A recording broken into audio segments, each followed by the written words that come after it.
আমার নাম রিয়া। রিয়া, বাড়ি কোথায়, জন্ম জেলা? আমার হোম ডিস্ট্রিক্ট পাবনা। পাবনাতে। আর ভাঙ্গুড়া থানা। আচ্ছা, এবং আপনি বর্তমানে বয়স কত আনুমানিক? বর্তমানে 24। 24। পেশায় কিছু করছেন? হ্যাঁ। আচ্ছা, কি করছেন? আমি এখন বর্তমানে পুলিশ ডিপার্টমেন্টে আছি। পুলিশ ডিপার্টমেন্টে আছেন, ঠিক আছে, বলুন। আমার শুরু থেকে মনে আছে আর কি, যেখান থেকে আমরা ওইভাবে খুব একটা ধনী ফ্যামিলিও না, আবার খুব একটা যে গরিব ফ্যামিলি সেটাও না। আমার দুটা মা, আমার বড় মা মারা যাওয়ার পরে আমার মা। জি। তো সেখানে আমার ওই ঘরের 2 বোন আছে। জি। আমরা 1 ভাই 3 বোন, এই যে আমরা সর্বমোট 6 জন। আমার যে মা মারা গেছে সে অনেক ছোট রেখে, বাচ্চাদের রেখে মারা যায়। তো সেখানে আমার মাই তাদেরকে লালন পালন করে। আমরা কখনো বুঝতে পারি নাই যে তারা আমার সৎ বোন। এভাবে এখনো আমাদের এই ফ্যামিলিটা এভাবেই আছে। আমার বাবা কি করতেন? আমার বাবা কৃষক। আমরা যখন ছোট ছিলাম তখন আমার বাবা রিক্সাও চালাতো।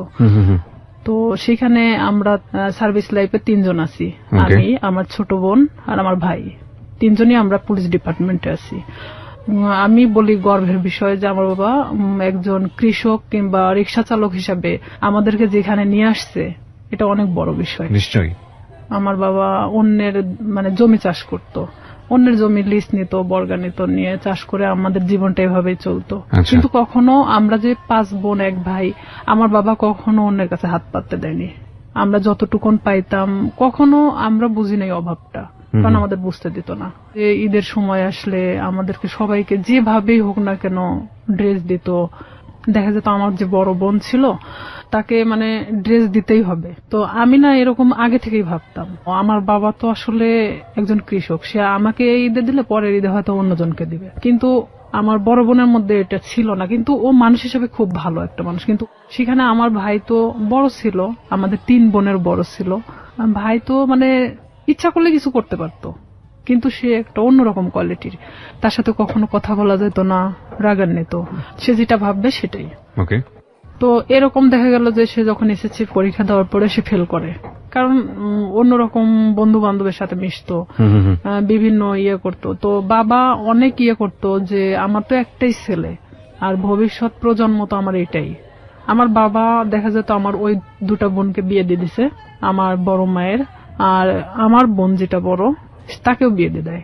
তো দেখে আমার চাচা কিংবা আমার ফুপারা সবাই মিলে ভালো ভালো দেখে বিয়ে দিছে। দেওয়ার পরে তো এখন থাকলাম আমি। আপনার বয়স কত তখন? তখন আমার বয়স 13 বছর। আচ্ছা। তখন দেখা যেত বিভিন্ন সময় আমাকে বিভিন্ন ছেলেরা দেখতে আসতো, কিন্তু এটা আমি পছন্দ করতাম না।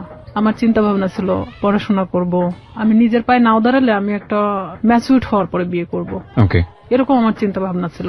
তো সেখানে দেখা যাচ্ছে যে আমার চাচা চাচিরা যারা আছে আমাদেরকে নিয়ে অনেক রকম কথা বলতো, কারণ তাদের 2 ছেলে 2 মেয়ে, 2 ছেলেই শিক্ষিত, 2টা মেয়ে শিক্ষিত।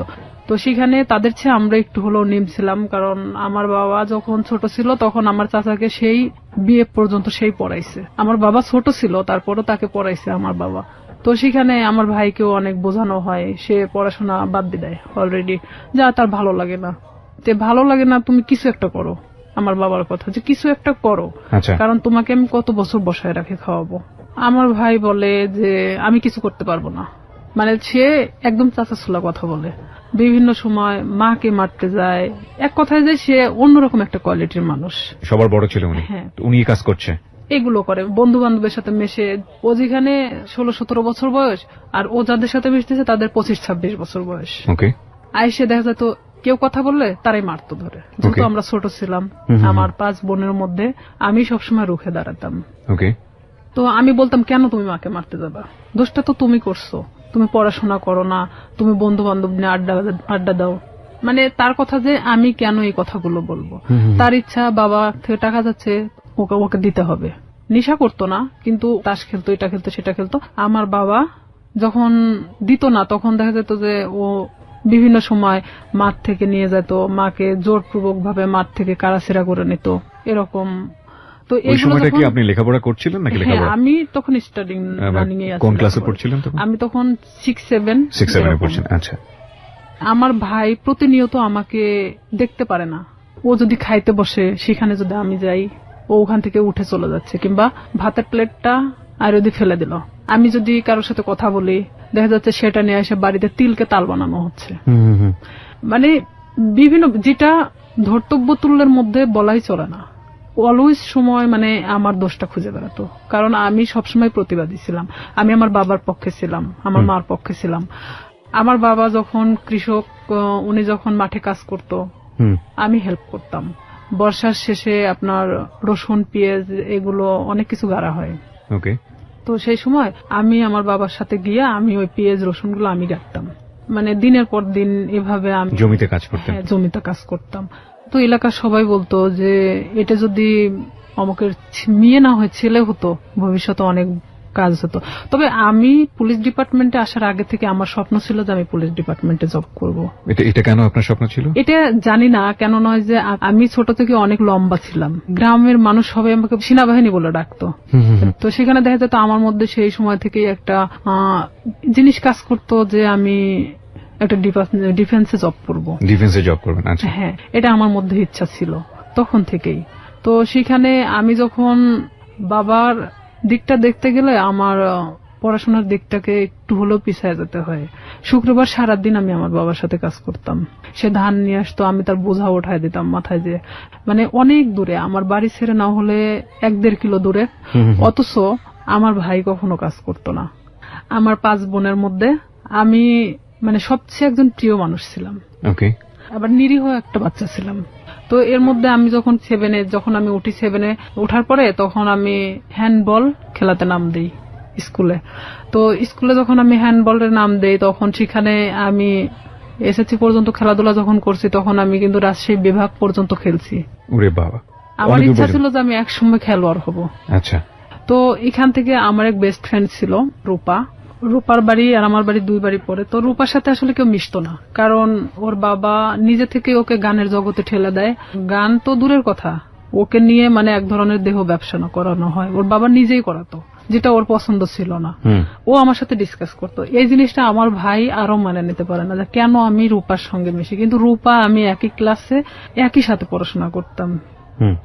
বিভিন্ন সময় আমার কাছে আসতো, মানে বইয়ের জন্য কিংবা কোনো কিছুর জন্য। এটা নিয়ে আমার সাথে অনেক সিনক্রেট করতো, আমারে মারতো ধরে। একদিন আমার বইগুলোই পোড়ায় দিছে, যে তোর বই পোড়ায় দিলে তাহলে তোর কাছে আসবে না সে। আমি অনেক কান্নাকাটি করি। পরে আমার বাবা আবার বই কিনা দেয়।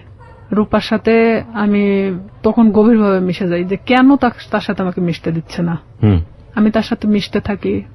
আমি যখন 8-এ উঠবো, সেই সময় রূপা হঠাৎ করে একদিন মানে ঘুমের ট্যাবলেট খায়। মানে আপনি জানতেন না ওর ঘুমের ওষুধ খাওয়ার কারণটা কি?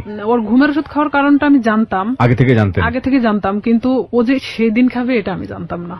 কারণ ওর বাবা নিজে থেকে দেখা যেত এমন এমন মানুষকে টাকা নিয়ে তার সাথে থাকতে বাধ্য করতেছে, যেটা হয়তো একটা মেয়ের পক্ষে সম্ভব না।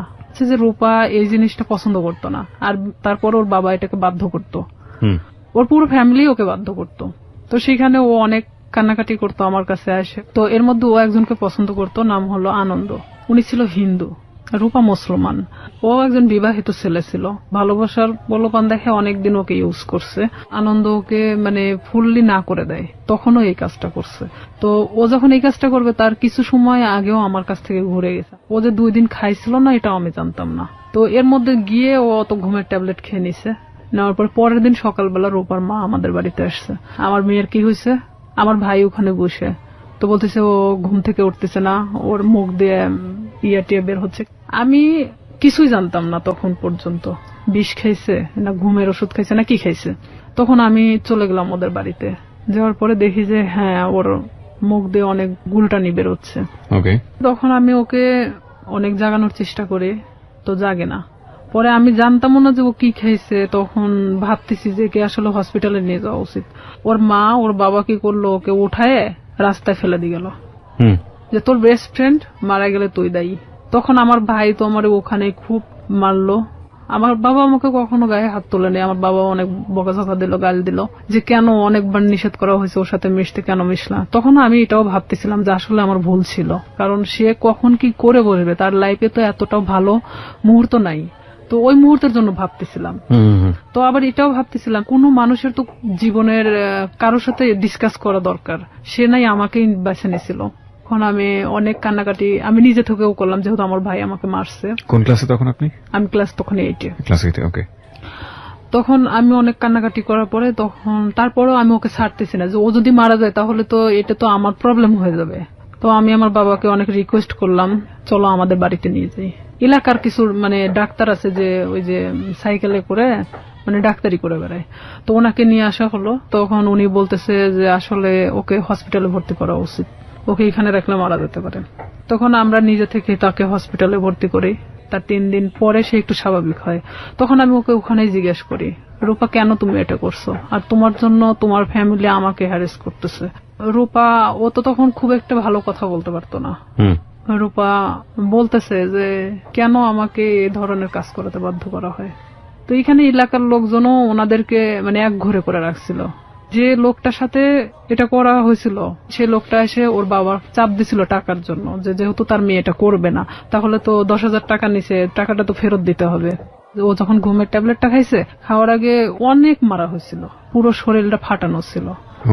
পরে ও আমাকে বললো যে দেখ আমাকে এভাবে মারছে, আমি কেন বাইসে থাকবো। আর তা আমি ওকে ডিরেক্টলি এভাবে বললাম যে তুই ঘুমের ট্যাবলেট কেন খালি, তুই তো বাইসে আছিস, পারলে মারা যাতিস, তো এভাবে বেঁচে থাকার সে মারা যাওয়াটা অনেক ভালো না। তো ওরা হলো 2 বোন, সেখানে আমার বাবা যদি 5টা মেয়েকে পালতে পারে সে কেন 2টা মেয়েকে পালতে পারবে না। তার বাবার জমি আছে কিন্তু আমার বাবার তো কোনো জমি নাই। তাকে আমি এই কথাগুলো বোঝাতে থাকি যে রূপা দেখো তুমি নিজে থেকে এখন নিজেকে দাঁড়ানো শেখো। তো সেখানে রূপা বাড়িতে আসে, মানে ও ওখান থেকে চলে যাওয়ার সিদ্ধান্ত নেয় যে যেখানে ইচ্ছা চলে যাবে। তখন আমি বলি না এটা অসম্ভব। আমার মাও বলে যে আমার মেয়েকে যেখানে জড়ানো হয়েছে সেখানে তো তুমি এখান থেকে চলে গেলে তখন তারা আরো পেয়ে বসবে। তুমি তোমার বাড়িতে যাও, বাড়িতে যাওয়ার পরে সবার সামনে বলো যে আমি এই ফ্যামিলিতে থাকতে চাই না, তারপরে তুমি যেখানে ইচ্ছা চলে যাও। পরে তাকে আমরা বাড়িতে নিয়ে আসি। নিয়ে আসার পরে আমার বড় চাচা, তারপরে এলাকার কিছু লোকজন, চেয়ারম্যান নিয়ে তার বাড়িতে যাওয়া হয়। যাওয়ার পরে মানে রূপা এক কথায় বলে যে আমি এগুলো করতে পারবো না, যার কারণে আমি সুসাইড করতে চাইছি। তো এখানে তো আসলে রিয়ার সাথে কোনো ইয়ে ছিল না, ও আমার সম্পর্কে জানতো এটাই। তখন ওর ফ্যামিলির সামনে সবার সামনে যখন এই কথাটা বলার পরে তখন ওর ফ্যামিলি বলতেছে যে না ওকে ফুসলাইছে, ও ঠিক আছে আমাকে দোষ দিচ্ছে। ও সবার সামনে বলল না ওর কোনো দোষ নাই, আমি আজকে থেকে এখান থেকে চলে যাব, আমার যেখানে ইচ্ছা চলে যাব, আমি এই ফ্যামিলিতে থাকতে চাই না। তখন ও নিজের ইচ্ছায় ওর বাসা থেকে ওর কাপড় চোপড় যা ছিল নিয়ে বের হয়ে চলে যায়। তো সেখান থেকে আমি এক কথায় যে নিঃসঙ্গ হয়ে পড়ি, একা। তখন দেখা যাচ্ছে যে আমার ভাইয়ের সাথে একটা ছেলে পড়তো, ছেলেটার নাম হলো শামীম। তো এই শামীম আমি তাকে তখন ভাই বলে ডাকতাম, যেহেতু আমার ভাইয়ের ফ্রেন্ড। তো আমাদের বাড়িতে অনেক আগে থেকে ওঠা বসা, সেটা আমি বলতে পারবো না যে কবে থেকে। আমার মনে হয় যে জ্ঞান হওয়ার পর থেকে তাকে দেখতেছি। সে আমাদের বাড়িতে ওঠা বসা করতো, আমি ওইভাবে কখনো তাকে দেখি নাই। আমি আবার কিছু জিনিস নিয়ে ভাবতাম যে আসলে আমার কিছু করা দরকার, পড়াশোনার খরচটাও বেড়ে যাচ্ছে, আর এখানে দেখা যাচ্ছে যে আমি নিজের পায়ে এখন থেকেই দাঁড়াতে চাই। তো সেখানে আমার বাসাটা আসলে প্রপার থেকে 1 কিলো ভিতরে, খুব একটা দূরে না। মাঝখানে একটা অফিস আছে, ডিশ লাইন অফিস। তো সেই ডিশ লাইন অফিসে মেয়েদেরকে নিয়োগ দেওয়া হচ্ছিল যে তারা বিল কালেক্ট করবে। তো 4,500 থেকে 5,000 টাকা বেতন হবে। আমি যদি এই কাজটা করি তাহলে দেখা যাচ্ছে যে অন্তত আমি আমার নিজেকে নিজে চালাতে পারবো, এমনকি আমি একটু হলো নিজের লাইফটাকে বুঝতে শিখবো। তো ওনারা বলতেছে যে তুমি মানে আমাদের ফিক্সড বেতন হলো 4,500 টাকা, আমরা তোমাকে কিছু এলাকা দেব, সেই এলাকাটা নেওয়ার পরে তুমি যদি চাও যে হ্যাঁ আমি তার চেয়ে বেশি নিতে পারবো তাহলে তোমার বেতনটা বাড়বে। আর যদি তুমি সেই এলাকার মধ্যেই থাকো যে এর চেয়ে আমি বেশি পারবো না তাহলে তোমার 4,500 টাকার বেশি হবে না। আমাকে সব কথা খুলে বলা হয়। প্রথম মাসটা আমি 350 কার্ড নেওয়া হয়, 4টা এলাকায় 350 কার্ড ছিল, মানে 350 ডিশ লাইন ছিল। তখন আমার তো নিজের এলাকা, প্রপার থেকে আমার বাড়ি যতটুকুন দূরে এতটুকুনের মধ্যে সবকিছু। তো এক একটা বাড়িতে দেখা যাচ্ছে 2টা-3টা করেও ডিশ লাইন থাকে। তো 350 কার্ড খুব একটা বেশি জায়গা না। আমার ভাই এটা পছন্দ করতো না, কিন্তু আমার বাবা পছন্দ করতো। তো সেখানে আমি যখন এই কার্ড নিয়ে প্রথম বাড়ি বাড়ি যাই, তাদেরকে আমি বলে আসি যে দেখেন আমি তো প্রত্যেকদিন আসতে পারবো না, হয়তো একটা এলাকায় আমি একদিন করে ঢুকবো, আপনারা একটু টাকাটা রাইখে দিয়েন, বেশি তো না 100 টাকা করে রাইখে দিয়েন, আমি এসে নিয়ে যাব। তো আমি এভাবেই যখন বিল কালেক্ট করতে থাকি, আমার দেখা যেত যে মাসে 2-3 3 দিন বের হলেই হয়ে যেত। আমি ইচ্ছা করলে আরো মানে জায়গা নিতে পারি।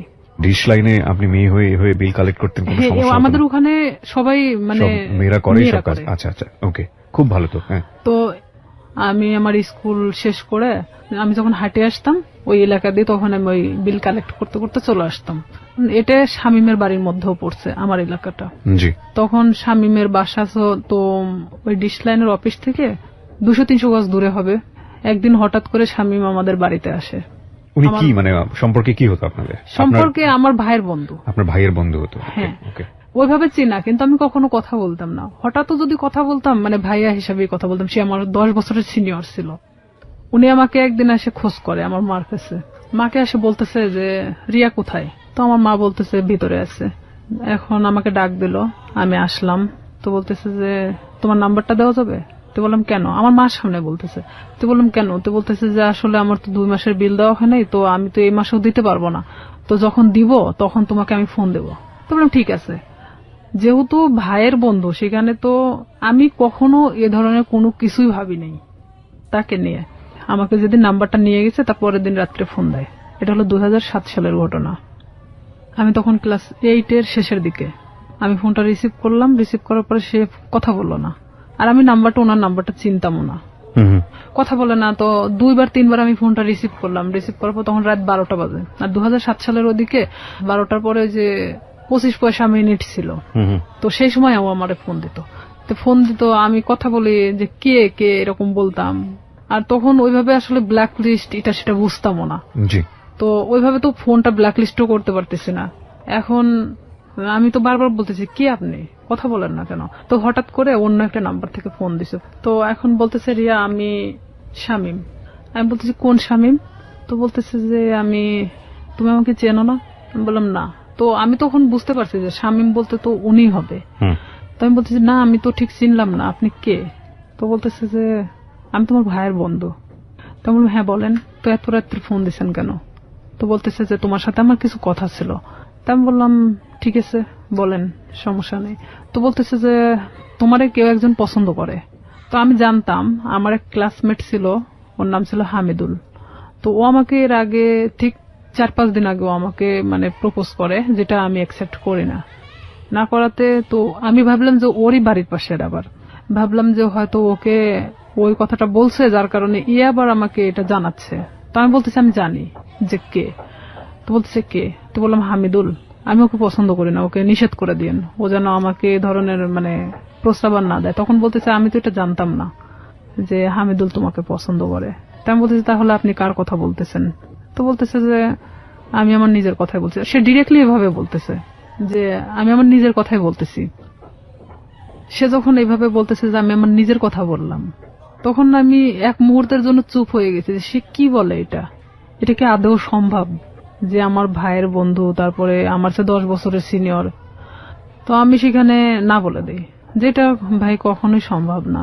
কারণ আপনি বলা চলে যে এটা বড় ফ্যামিলির ছেলে, সেখানে আমি কিন্তু এটাতে রাজি না, আপনি অন্য কোথাও দেখতে পারেন। আমি ডিরেক্টলি এভাবে বলে দিলাম।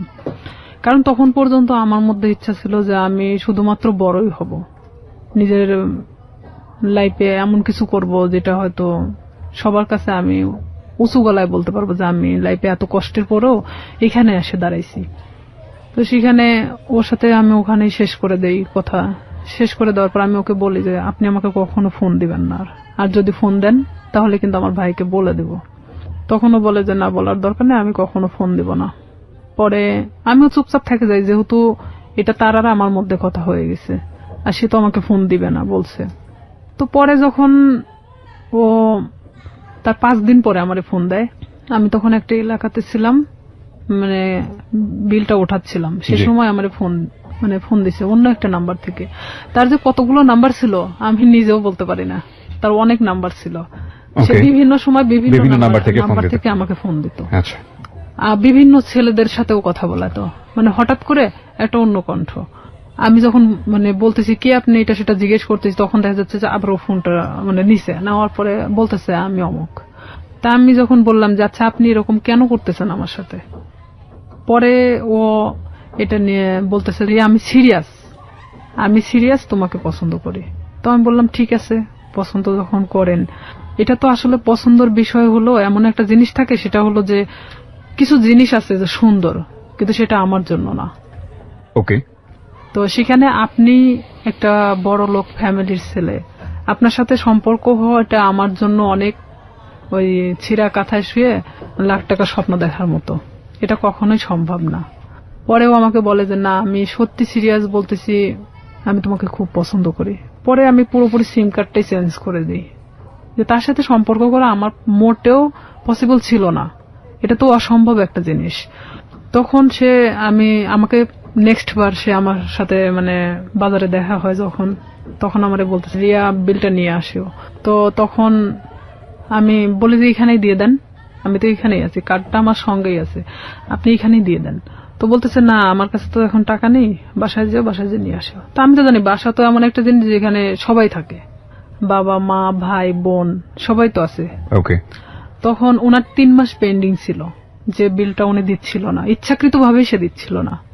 পরে আমি যখন ওর বিলটা আনতে যাই, তো আমি এরকম দরজার সামনে, ওদের রুমটা হলো বেলকুনির সাথে যে দরজাটা আছে, এটা হলো ওর ঘরের রুম, মানে ঘরের যে দরজাটা এটা, আর ভিতর দিয়ে একটা দরজা আছে যেটাতে ওর মা বাবারা ওই পাশ দিয়ে বের হয় সবসময়, আর ও এই পাশ দিয়ে বের হয়। তো আমি তো এখানে গিয়ে দাঁড়াইছি, দাঁড়ানোর পরে আমি যখন নক করি ও বের হয়ে আসে। বের হয়ে আসার পরে তখন আমি কার্ডটা বের করে বললাম যে ভাই বিলটা দেন। তখন আমি জানতাম না ওর বাসায় লোক ছিল না। বিরতি নেব প্রিয় শ্রোতা, এই পর্যায়ে আমরা ছোট্ট একটা বিরতি নিচ্ছি, মাত্র 4 মিনিটের বিরতি। আপনারা শুনছেন close up presence hello 8920 ABC radio FM 89.2 তে। আমি আরজি কিবরিয়া রয়েছে আপনার সঙ্গে, এবং রিয়া আজকে তার জীবনের গল্প এখানে বলছে। রিয়াকে দেখার জন্য বা কোনো কমিউনিকেট করার জন্য, কিছু বলার জন্য আপনারা আসতে পারেন আমার ফেসবুক পেজে। ফেসবুকের ঠিকানা www.facebook.com/kibria.rj। আমি আবারও বলছি www.facebook.com/KEBRIA.RJ, পেজটি আছে আরজে কিবরিয়া নামে। Please like this page. ফিরে আসছি ঠিক 4 মিনিট পর। আসলে এখানে আরেকটা বিষয় যে ওর 6 বোন, 6 বোনই প্রাইমারি স্কুলের টিচার। তো দেখা যায় যে 9টার পরে ওদের বাসা থেকে ওর মা ওর বাবা ছাড়া কেউ থাকে না, এটা আমি জানতাম আগে থেকে। তো ওর এক ভাই, মানে ওকে 2 ভাই, ওর ছোট যে সে হলো ঢাকাতে কোনো একটা এই কম্পিউটার সফটওয়্যার ইঞ্জিনিয়ার। তো ও ওখানে বাড়িতে তো থাকে না, এখন স্বামী শুধুমাত্র একমাত্র বাড়িতে থাকে। তো আমি তো জানি অবশ্যই ওর বাবা ওর মা তো বাড়িতে আছে, কারণ ওর বোনরা তো সবাই টিচার, সবাই যে যার মতো 9টার পরে বের হয়ে চলে যায়। তো এখানে আমি তো গেছি তখন 11:30 বাজে, সেদিন আমি স্কুলে যাইনি, না যাওয়া তো ওখানে গেছি। যাওয়ার পরে এখন আমি ওর যখন ঘরে নক করি, দরজায় নক করার পর ও বের হয়ে আসে, মানে দরজার ওই ভিতর পারে আর আমি বাহির পারে দাঁড়িয়ে। তো আমি কার্ডটা তো হাতে আমার আছেই বের করানো, আমি তখন কার্ডটা ওনাকে দেখে বলি যে আপনি তো 3 মাস পেন্ডিং আছে, তো আপনি বিলটা যদি দিতেন ভালো হতো, না হলে ডিসলাইন মানে ডিসকানেক্ট করা হবে। তো এখন ও বলতেছে ঠিক আছে আমি টাকাটা নিয়ে আসতেছি। ভিতরে গেল, ভিতরে যাওয়ার পরে বের হয়ে আসলো, বের হয়ে আসার পরে আমাকে বলতেছে দাও কার্ডটা দাও, মানে ওখানে সিগনেচার করা হয়। তো কার্ডটা নিয়ে ও ভিতরে চলে গেল। তো সিগনেচার তো ওখানে দাঁড়াই করতে পারতো, তারপরও ভিতরে চলে গেল। আমি কিছু বললাম না, আমি চুপচাপ ওখানে দাঁড়িয়ে আছি। যেহেতু আমাকে এর আগে প্রপোজ করছে, সেখানে ওর সাথে আমার ওইভাবে কথা বলার কোনো রুচিও জাগতেছে না, কিন্তু আমি একটা কাজের ক্ষেত্রে দেখা যাচ্ছে এটা আমি বাধ্য। তো সেখানে আমিও চুপচাপ দাঁড়াই আছি। ও ভিতর থেকে আসলো, ভিতর থেকে কার্ডটা রেখে আসছে। তাই আমি বলতেছি ভাইয়া কার্ডটা তো রেখে আসলেন, কার্ডটা নিয়ে আসেন। তো বলতেছে যে আসে নিয়ে যাও, এসে নিয়ে যাও। তাই বললাম এটা কি ধরনের কথা, আমার কার্ডটার প্রয়োজন নেই, আমি চলে গেলাম। তো এই বলার পরে ওই আমার থাপ্পড় দিয়ে মানে হাতটা চেপে ধরে। তো ওর বাসাটা এমন কোয়ালিটির একটা জায়গায়, যদিও প্রপারের মধ্যে, মানে পাশে একটু ফাঁকা জায়গা আছে, ওর আশেপাশে মানে কোনো বাড়ি নেই। তো এখানে ওদের বিল্ডিং করা বাড়ি, ছাদ ঢালাই, আর ঠিক এরকম একটা কোয়ালিটির যে রুমটা খুব একটা বড় না খুব ছোট না। সেখানে দেখা যাচ্ছে যে থাইটে লাগানো। তো সেখানে যদি ভিতরে থাই গ্লাস গুলো লাগানো, তো এখানে যদি ভিতরে একজনকে নিয়ে যাওয়া হয়, বাহিরে কিছু শুনতে পাবে না। ও আমাকে যখন হাতটা মানে থাপ্পা দিয়ে মানে এভাবে ধরে ফেলে, তখন আমি মানে ওর দিকে একবার তাকাই। ও কি করলো, আমার বাম হাত দিয়ে মানে আমার মুখটা চাপ দিয়ে ধরার পরে এক ধাক্কা দিয়ে মানে ওর ভিতরে দরজার ভিতরে ঢুকায় দেয়। যেহেতু আমি দরজার সামনে দাঁড়াইছিলাম, তখন আমি ভিতরে যাওয়ার পর আমি বলতেছি যে আপনি কেন এগুলো করতেছেন, এটা কেন করতেছেন? আমি তো আপনাকে পছন্দ করি না, আর আপনি আমাকে মানে প্রপোজ করছেন। প্রপোজ করার মানে কি এটা যে আপনাকে সে বাধ্য মানে আপনার সাথে সম্পর্ক করতে? তো বলতেছে যে কিভাবে মানে ভালো লাগাতে হয় সেটা আমার খুব ভালো জানা আছে, আমি জীবনে যা চাইছি তাই পাইছি। তাই আমি বললাম, দেখেন আপনি অনেক ধনী একটা ফ্যামিলির মানুষ, আপনি জীবনে যা চাইছেন না কেন সেটাই পাইছেন, আমি মানি সেটা। তো এইভাবে মানে আমি যখন ওর সাথে মানে বলতে থাকি কথাগুলো, কারণ আমি জানি যে বাহির থেকে কিছু শোনা যাবে না, এটা আমিও নিশ্চিন্ত ছিলাম। এক পর্যায়ে সে আমার সাথে অনেক মানে ধস্তাধস্তি করতে থাকার পরে এক পর্যায়ে সে আমার সাথে মানে খারাপ কিছু করেও ফেলে। তখন আমি একদম দিশেহারার মতো হয়ে যাই যে আসলে এটা কি হয়ে যাচ্ছে আমার সাথে, এটাকে আমার সাথে আসলে হওয়াটা উচিত ছিল। আমি তাকে তো বারবার মানে বোঝানোরও চেষ্টা করতেছি, তারপরেও তার একটাই কথা যে আমি তোকে যেভাবে হোক আমি চাই, এটাই তার সাথে। বয়সে 10 বছর বড় ছিল। হ্যাঁ, আমার চেয়ে 10 বছরের বড় ছিল। আর আমি তখন বললাম তো প্রথমে অনেক আগেই বলে আসছি, আমি অনেক ভীতু কোয়ালিটির একটা মানুষ ছিলাম, আমি খুব একটা মানুষের সাথে কথা বলতে পারতাম না। আমি যে ডিসলাইনের কাজটা করতাম, এখানেও দেখা যেত আমি অনেকের সাথে কথা বলতাম না, যাইতাম আমি কার্ডটা বের করে দিতাম, তারা টাকাটা দিত, আমি নিয়ে চলে আসতাম, এরকমই। কারণ তারা টাকাটা দিতে বাধ্য। সে যখন জোরপূর্বক ভাবে আমাকে রেপ করা হয় এক কথায়, তো কমপ্লিটলি রেপ। হ্যাঁ, তো সেখানে আমি একদম দিশেহারার মতো চুপচাপ, এক পর্যায়ে যে আমি নিস্তেজ, এতক্ষণ যে আমি ধস্তাধস্তিটা করতেছিলাম তখন সেই মুহূর্তের জন্য আমি নিস্তেজ হয়ে গেছি। মানে আমি এক কথা বলা চলে আমার শরীরে কোনো শক্তি নেই, যে আমি যে কি কথা বলবো এখন, আমার ভাষা জ্ঞান মানে সবকিছু শেষ সেখানেই। তো ওখান থেকে আমি কোনো রকম বের হয়ে চলে আসি। বের হয়ে চলে আসার পরে আমি আমার ব্যাগটা আনতে ভুলে যাই, কারণ আমি যে কিভাবে চলে আসছি সেটা নিজেও জানেন না। আমার মনে হয় যে আমি নিজেও আসলে বলতে পারবো না যে আমি কিভাবে ওখান থেকে আসছিলাম, তবে আমার এটাই মনে হয় যে আমি কোনো না কোনো ভাবে বের হয়ে চলে আসছিলাম। তো সেই মুহূর্তে ও আমাকে আটকে রাখার চেষ্টাও করে নাই, আর আমি বের হয়ে চলে আসছি। ও শুধু দরজাটা খুলে দিয়েছে, আমি বের হয়ে আসছি, এটুকুনি।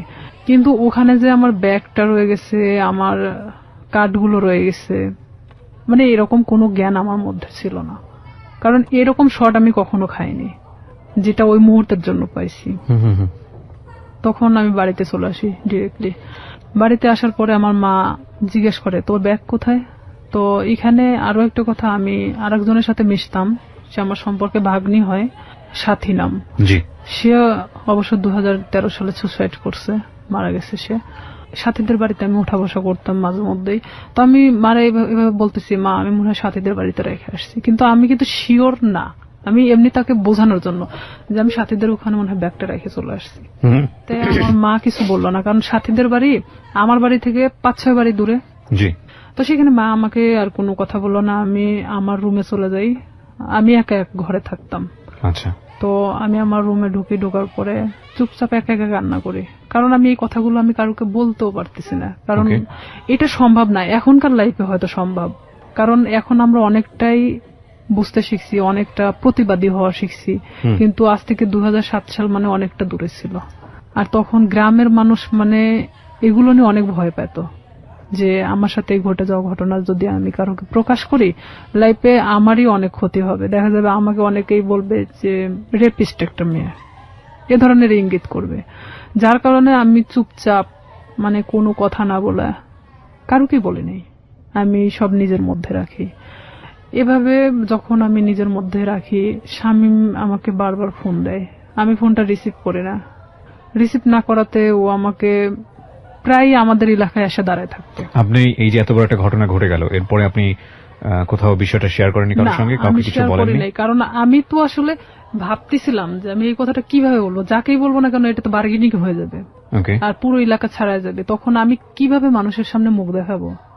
আমার তো সুসাইড ছাড়া তো উপায় ছিল না তখন, কারণ এটা মানে একটা গ্রাম্য মেয়ের কাছে যে কতটা লজ্জাজনক। কিন্তু আমি তো একটা গ্রামে বড় হয়েছি, সেখানে আমার কাছে অনেকটাই কষ্টের জনক ছিল, কারণ সেখানে দেখা যাচ্ছে যে আপনি কিছু নাও করলে আপনার কোনো একটা ব্যাড সাইড নিয়ে তারা সবসময় গবেষণা করে, আর এটা তো অনেক একটা বড় বিষয় ছিল। তখন আমি আমার ফ্যামিলির তো কারোকে জানাই নেই, বাট এখানে আমি যে সাথীর সাথেও মিশতাম, মানে এই রূপা চলে যাওয়ার পরে আমি সাথীরও কখনো বলি নাই যে আমার সাথে এরকম কিছু একটা হয়েছে। পরে এটা যখন ঠিক 1.5 মাস পর আমি কেন জানি বুঝতে পারি যে আমার মধ্যে কোনো একটা পরিবর্তন হচ্ছে। পরিবর্তনটা এরকম, হয়তো আমার কোনো কিছু ভালো লাগে না, খাইতে মন চায় না, উঠতে মন চায় না, বসতে মন চায় না, মানে আমি একটা অন্যরকম জিনিস ফিল করতেছি যে শরীরের ভিতরে। হ্যাঁ, যেটা এক কথায় যে আমি ঘুমাইলে উঠতে পারি না, মানে খালি ঘুমাতেই মন চায়। তারপরে আমার মা জিজ্ঞেস করতো যে তুই এরকম তো ছিলি না, খাওয়া দাওয়া বন্ধ, মানে কেমন একটা অন্যরকম। তাই আমি বলতাম যে আমি তো অনেক হাঁটাহাঁটি করি, যার কারণে আমার না ঘুমালে আর উঠতে মন চায় না, আমি বুঝতে দেয় না।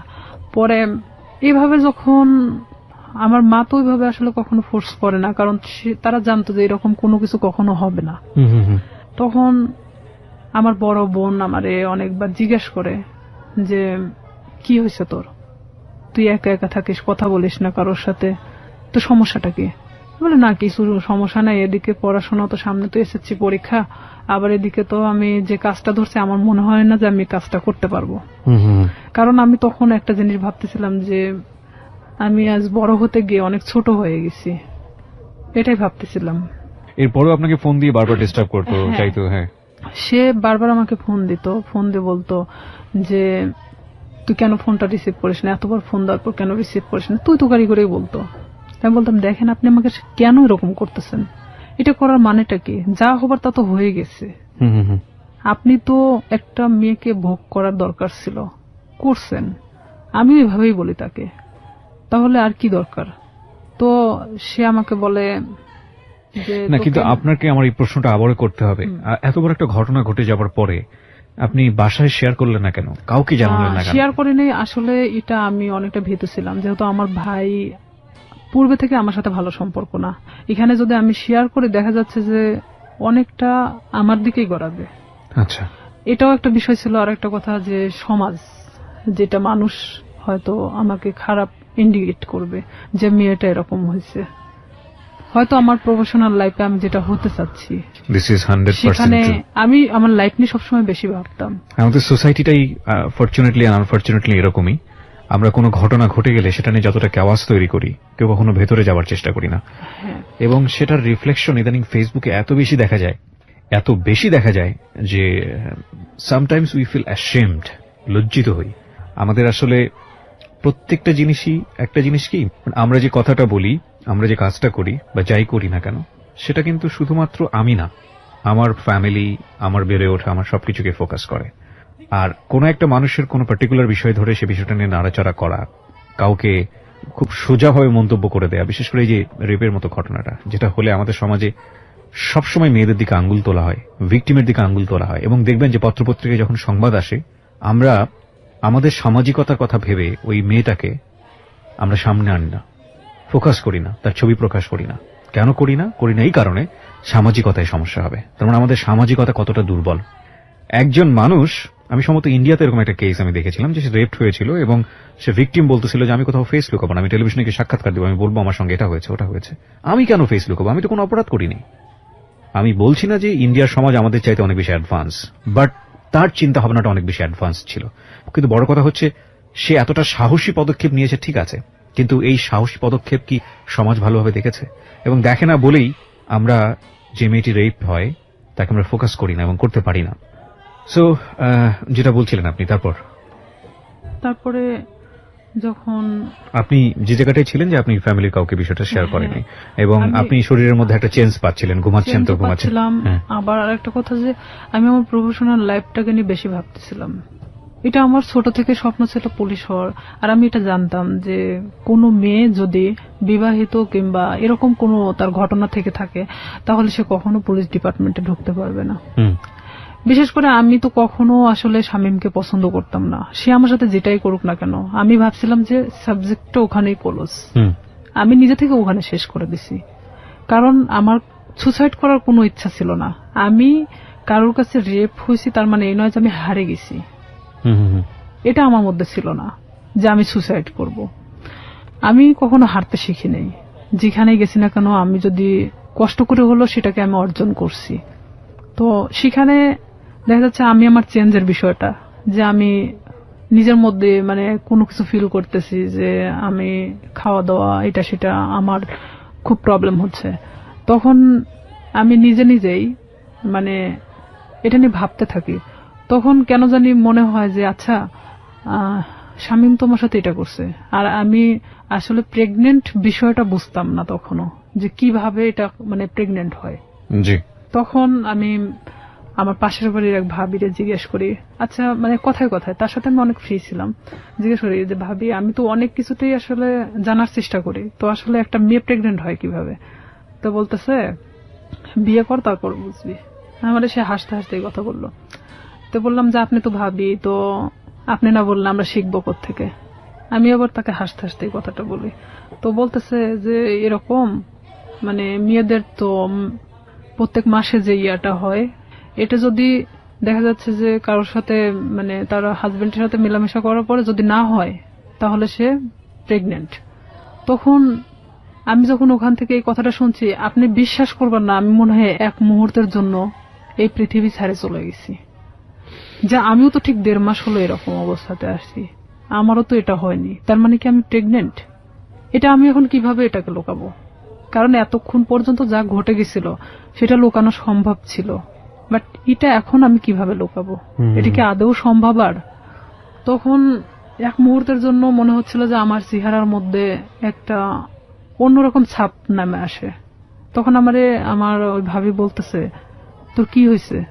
আমি বললাম না আসলে শরীরটা কয়েকদিন ধরে ভালো লাগতেছে না, অটোমেটিক কেন জানি মনে হচ্ছে প্রেশারটা নামে গেছে। তো আমি তো ওখানে বসে পড়ি, প্রায় আমি আধা ঘন্টার মতো বসে মানে নিজে নিজে ভাবতে থাকি। আর আমার শরীরটা এত ঘামতেছিল, মানে এক কথায় যে আমি মৃত মানুষের মতো বসে আছি।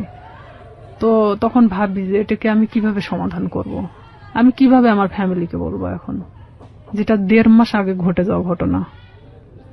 আর এর মধ্যে কন্টিনিউ ও আমার সাথে এরকম যোগাযোগ রাখার চেষ্টা করে, কিন্তু আমি রাখি না। তখন ইচ্ছাকৃতভাবে আমি ওকে ফোন দেই ব্যাপারটা আসলে জানানোর জন্য যে এটার কি কোনো সমাধান আছে কিনা, যদি হয় নিজে থেকে সমাধান করার মতো। কারণ আমি চাই না যে আমি আমার লাইফে কখনো থেমে থাকি কারোর জন্য। তখন ওকে আমি যখন ফোন দিয়ে বলি যে শামীম আমি তো এরকম, আর এটা বিষয় তো আমি জানতামও না, তুমি তো আমার চেয়ে 10 বছরের সিনিয়র, তুমি যে আমার সাথে এটা করছো, যেটাই করো না কেন তুমি আমাকে বলতে পারতা যে এরকম হওয়ার সম্ভাবনা আছে, তুমি সেটাও আমাকে বলো নাই। তো এখন বলতেছে যে এখন তুই কি করবি সেটা তুই জানিস, সেটা আমি জানি না। তখন থেকে totally or SIM card of, মানে যখন আমি ব্যাপারটা ওকে জানাই তখন থেকে ওর সিম কার্ডটা টোটালি অফ করে দেয়। আমরা আরেকটা বিরতি নিচ্ছি রিয়া, তারপর সিমটা বন্ধ। হ্যাঁ, সিমটা তখন বন্ধ ছিল। আমি অনেক চেষ্টা করি, আমি সারা রাত চেষ্টা করি, কারণ সেই ছিল একমাত্র আমার লাইফের ঘটনা জানে, যেটা তার সাথে ঘটে যাওয়া। কোনো ক্রমে যদি আমাকে এটা থেকে মানে রেহাই দিত তাহলে হয়তো আমি আমার সামনের লাইফটা হয়তো ভালোভাবে কাটাতে পারতাম। কারণ আমি গ্রাম্য মেয়ে হিসেবে আমি এটা কখনোই মানে ফ্ল্যাশ করতে পারতেছিলাম না, এটা আমার কখনো সাহসে কুলায় উঠতেছিল না। ওকে, যখন ওকে আমি বারবার ফোন দিতে থাকি, ওর ফোনটা সুইচ অফ তো সুইচ অফে, কোনো প্রকার ওকে আমি যোগাযোগ করতে পারতেছি না। তখন আমি ভাবলাম যে কোনো ভাবে এটা আমাকে পদক্ষেপ নিতে হবে। তখন পরের দিন সকালবেলা মানে আমি পুরোটাই আনবো না, এক কথায় যে মানে পাগল বলা চলে, আমার মা খাইতে বললো আমাকে, আমি না খেয়ে বের হয়ে গেলাম বাড়ি থেকে। হসপিটালের সামনে বসে আছি, কিছু ডিসপেন্সারি আছে সামনে বসে আছি, ওখানে বসে বসে ভাবতেছি যে আসলে কি করা যায়। ভাবলাম যে আচ্ছা এটা আমি টেস্ট করাই নেই আগে, যে আসলে কি আমি প্রেগনেন্ট কিনা, অযথা এটা নিয়ে আমি কেন ভাবতেছি, নিজে পরীক্ষা করে দেখি। তো এখানে যে প্রেগন্যান্সি টেস্ট করানোর জন্য আপনার টেস্ট টিউব যে কাঠিগুলো পাওয়া যায়, ভাবতেছি যে আমি দোকানে কিনতে গেলে তারা ইভেন কি ভাববে আমি একটা অবিবাহিত মেয়ে, তো সেখানে আমি কেনই বা ওটা চাইতে যাব। আর যেহেতু আমার এলাকার লোক সবাই, তো সেখানে আমি গিয়ে বলতেছি দোকানদারকে, এমন ভাবে বলতেছি যে ওটা আসলে আমার না। তখন আমি বলতেছি আঙ্কেল একটা ওই টেস্ট টিউব ওই কাঠিগুলো দেন তো। তো বলতেছে কার জন্য? তো বললাম আমার এক চাচির জন্য।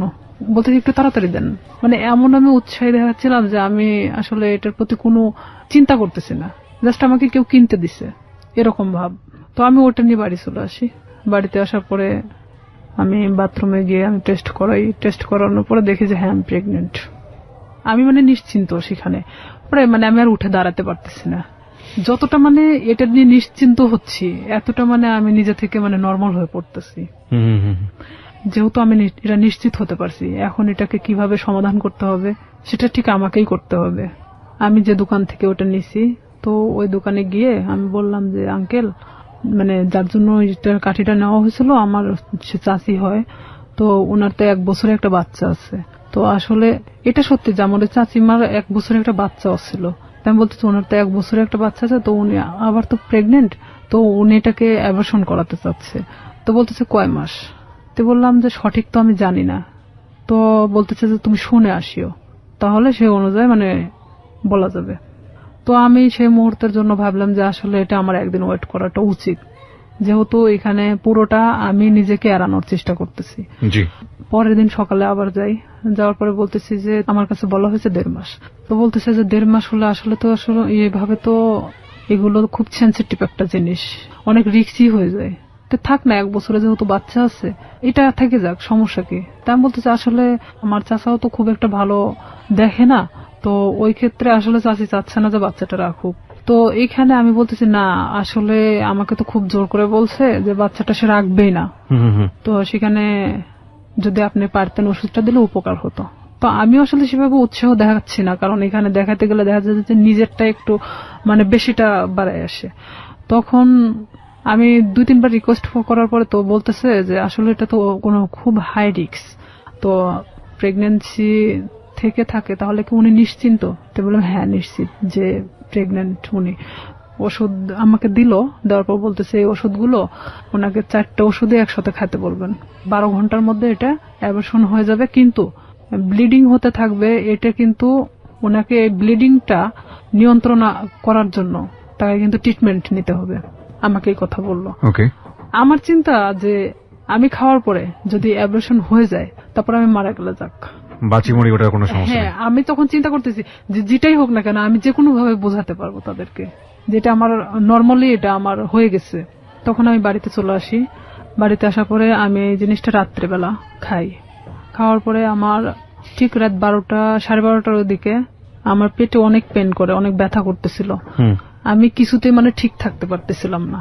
এদিকে আমি তো আমার একা এক রুমে থাকি, আমি অনেক কান্নাও করতেছিলাম, কিন্তু কারোকে আমি বুঝতে দিচ্ছিলাম না তাহলে কতটা কষ্ট পাচ্ছিলাম ওই মুহূর্তের জন্য। তারপরেও আমি বারবার শামীমরে ফোন লাগাচ্ছিলাম যে এখনো যদি ওকে আমি ফোনে পাই। ওকে আমি কোনো মতে ফোনে পাচ্ছিলাম না। ওকে ফোনে দিয়ে আপনি কি করবেন? ওকে তো আপনি লাভও করতেন না। আমার রাগ হচ্ছিল প্রচন্ড, যার কারণে আমি ওরে ফোন দিচ্ছিলাম। পরে এভাবে যখন রাত 12টা 12:30টার দিকে আমি বুঝতে পারি যে হয়তো আমার ইয়াটা হয়ে গেছে, তখন আস্তে আস্তে আমার ব্যথাটা কমে আসছিল। আমি যখন বিছানা থেকে উঠে দাঁড়াইছি আমার পুরো এতটাই ব্লিডিং হয়েছে যে বলা চলে যে অনেকটা, কথা বলতে পারতেছি না। পাশের রুমে আমার বড় বোন থাকতো, তো আমার বড় বোনকে একবার ডাক দিলাম, তারা তো গভীর ঘুমে আছে। 2-3 বার ডাক দেওয়ার পরে শুনলো, শোনার পর বলতেছি কি হয়েছে? তো বললাম আমি না খুব অসুস্থ। তা আমি শুধু দরজাটা খুলে দিয়ে চলে আসলাম। আয়শা, আমি মানে কোনো মতে ঠিক থাকতে পারতেছি না, মানে আমার পেটের ব্যথাটা নাই, বাট এত পরিমাণ ব্লিডিং হচ্ছে যে আমার শরীর থেকে বলা চলে যে সব রক্ত বের হয়ে গেছে। পরে আমার বড় বোন, ও তো তখন প্রেগনেন্ট ছিল, পুরো প্রেগনেন্ট, তখন বাচ্চা হওয়ার জন্য আমাদের বাড়িতে আসছিল। আমার যে ব্লিডিং হচ্ছে মানে এটা তো অনেক নার্ভাস ছিল যে কেন এটা হলো। তখন ও দৌড়ে গিয়ে মাকে ডাকে, মায়ের রুম থেকে মা উঠে আসে, আমার বাবা উঠে আসে, আমার ভাইও আসে। তখন আসে বলতেছে হঠাৎ এরকম কেন হলো। তো এইখানে আমি বললাম আমি জানি না, আমি তো ঘুমাচ্ছিলাম, হঠাৎ আমি এটা মনে হলো যে আমি বাথরুমে যাব, তো ওঠার পরে দেখি যে এই অবস্থা, কিন্তু কেন হয়েছে আমি বলতে পারি না। এই বলার পরে মানে আমি অনেক মানে থরথরে কাঁপতেছিলাম, কারণ আমার শরীরে কোনো রক্ত নাই। তখন আমি মানে আমার মৃত্যুর 1 সেকেন্ড আগে আমি কারোর কাছে ছোট হতে চাচ্ছি না। যে আমি কখনোই যে আমি যে রেপ হয়েছি এই কথাটা আমি কাউকে বলতে চাচ্ছি না, কোনো মতেই না। তখন আমার বড় চাচি আসে, আসার পরে সে বলতেছে যে ওর তো যেভাবে ব্লিডিং হচ্ছে তাতে তো ওকে বাঁচায় রাখা কঠিন হয়ে যাবে। তো আমার মা তো ডিম সিদ্ধ দিল, যে ডিম তো একটা শক্তিশালী জিনিস, দুধ ডিম আমারে খাওয়ানোর চেষ্টা করলো। তো আমি ওই মুহূর্তের জন্য খাইলাম, কারণ ওই মুহূর্তে আর আমার রুচিতে সমস্যা ছিল না, মানে আমার যে একটা খাবার প্রবলেম ছিল এই প্রবলেমটা তখন ছিল না। পরে আমাকে তো হসপিটালে নিয়ে যাইতে চাইলো, কিন্তু আমি কোনো মতে হসপিটালে যাচ্ছি না, যে আমি যদি হসপিটালে যাই আর ওই যে ডাক্তারের থেকে আমি ওষুধটা নিয়ে আসছি, ডাক্তার বলতে ডিসপেন্সারি থেকে, সেই ডিসপেন্সারিটা ছিল ঠিক হসপিটালের গেটের সামনেই। আমার কথা আমার মৃত্যু হয়ে যাক, কিন্তু আমি কখনোই হসপিটালে যাব না। আমি এক কথায় আমার মাকে বোঝাচ্ছিলাম যে না, ওখানে গেলে আমাকে ইনজেকশন দিবে।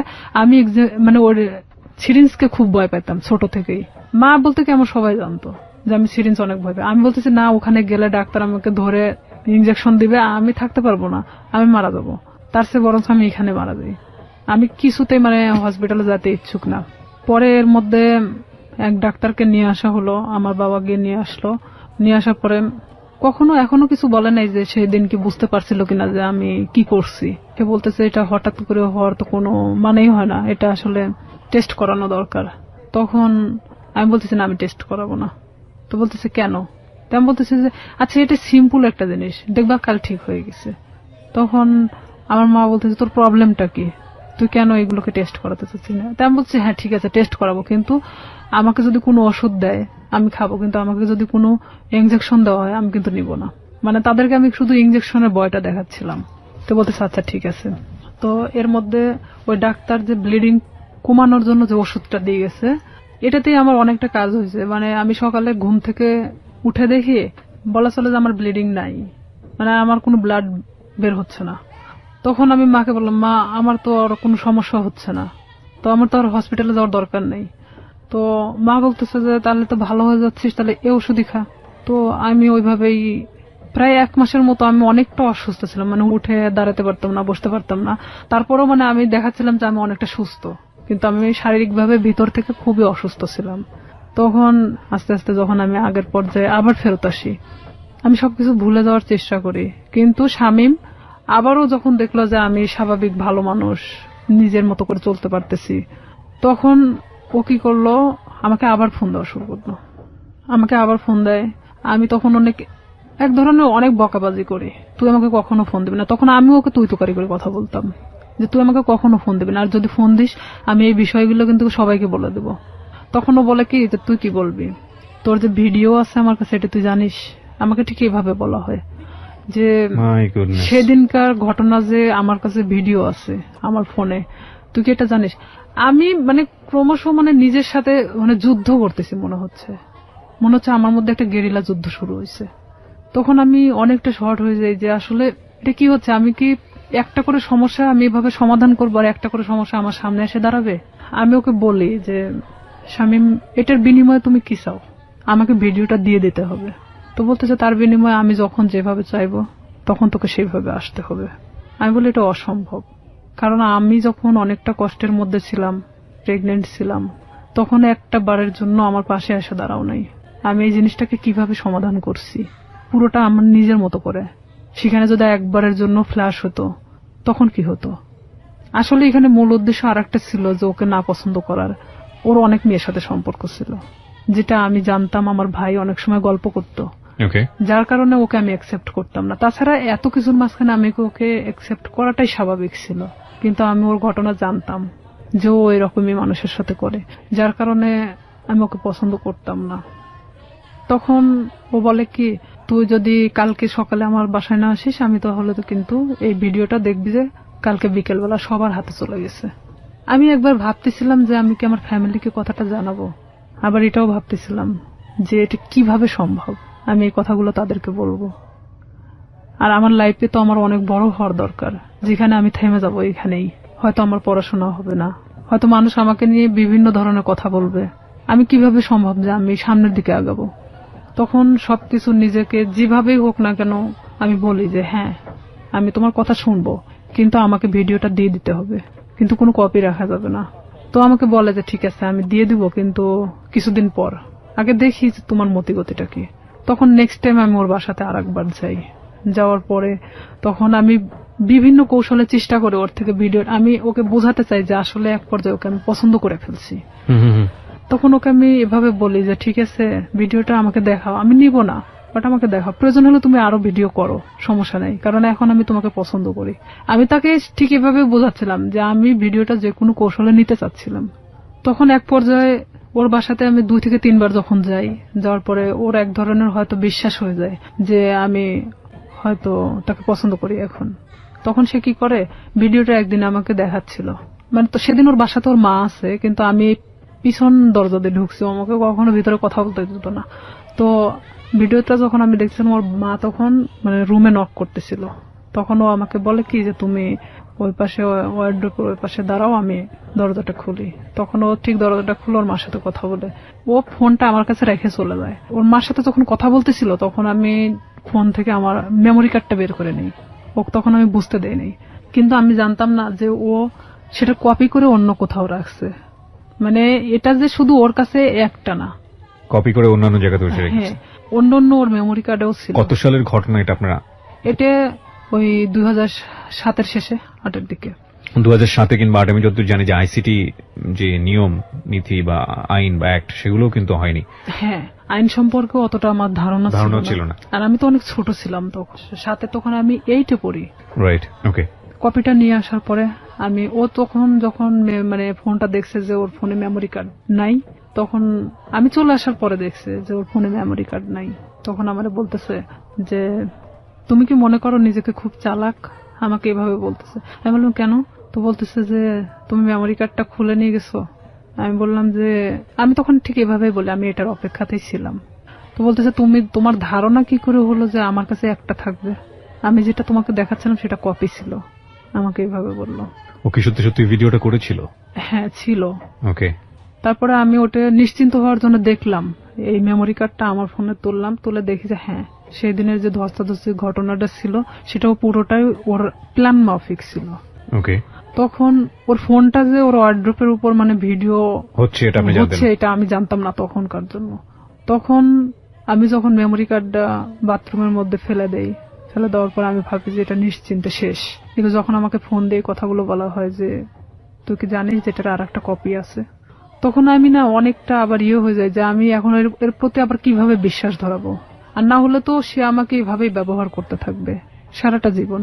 কারণ তখন আমি বলতাম যে তাহলে তুমি আমাকে বিয়ে করো, যেহেতু তোমার আমাকে দরকার, তাহলে তো আমি তোমাকে ছেড়ে চলে যাচ্ছি না। দেখুন, একটা মানুষ তার সামাজিক সম্মান বাঁচানোর জন্য কত বড়, কত ভয়াবহ রকমের রিস্ক নেয়, অথচ আমরা একটা মানুষের সুযোগ পেলেই তার সামাজিক সম্মানকে জেনে না জেনে কিভাবে ক্ষতিগ্রস্ত করি।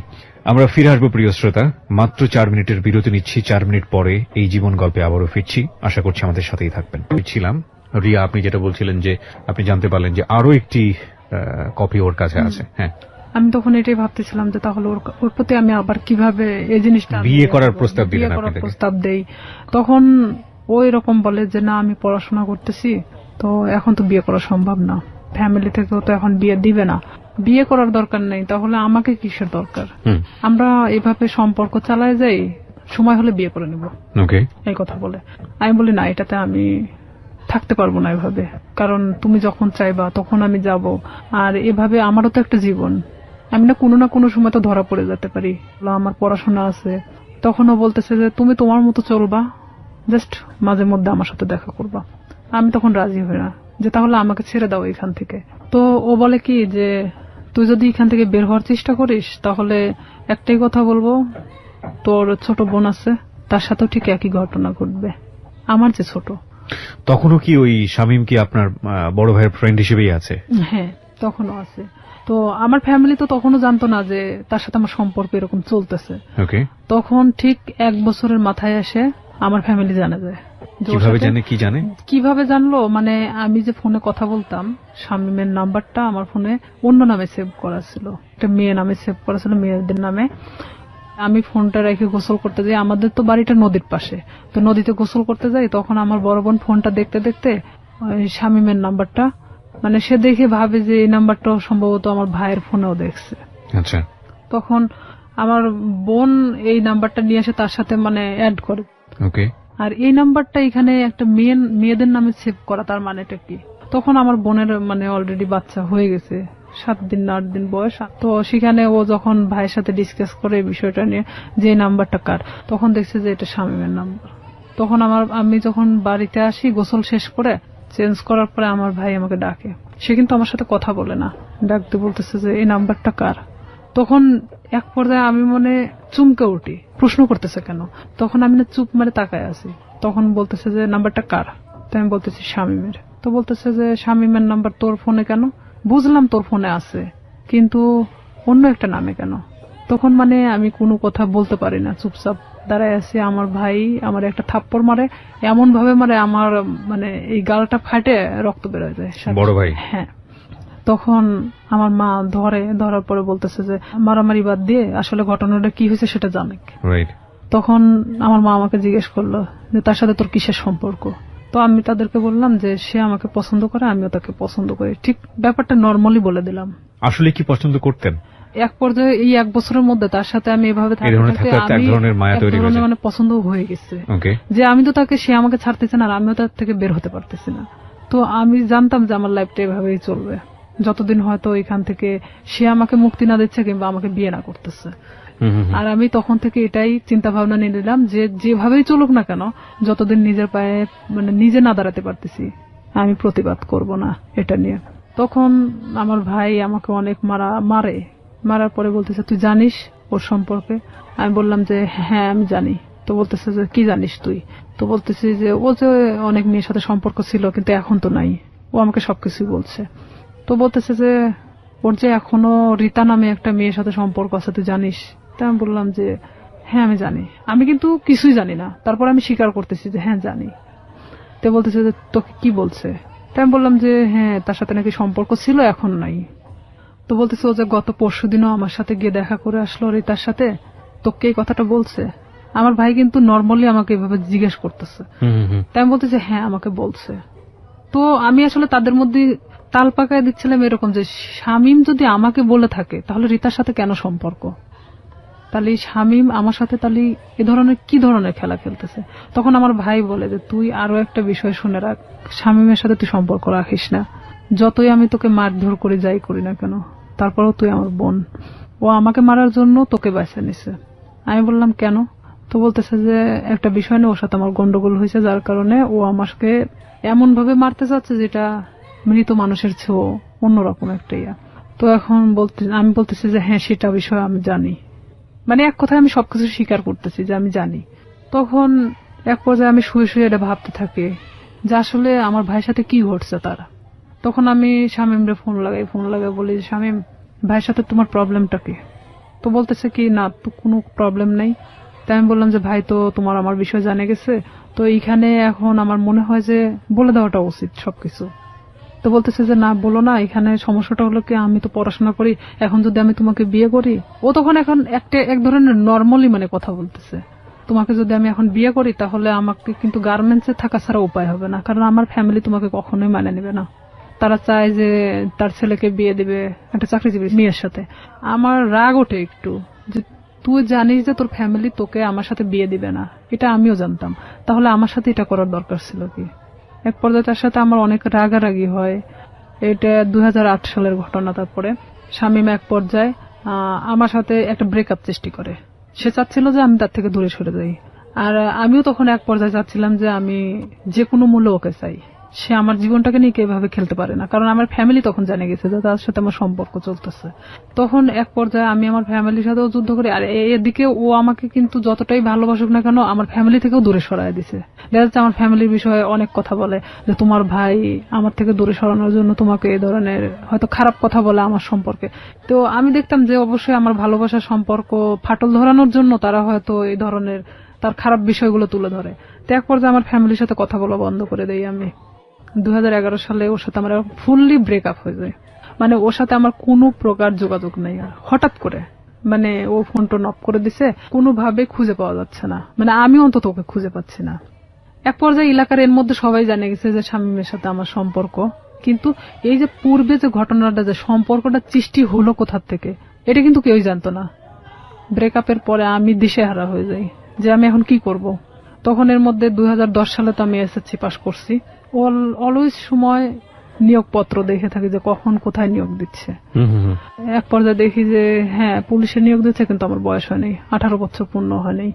দিশেহারার মতো আমি একজন ঘুরি, এবং ঘুরতে ঘুরতে এক পর্যায়ে আমি ভাবি যে না, আমার একমাত্র এখন বাঁচার উপায় আমার নিজেকে চালানোর মতো একটা লাইফ তৈরি করতে হবে। 2012 সালের সেপ্টেম্বরের দিকে একটা নিয়োগ হয় পুলিশ ডিপার্টমেন্টে।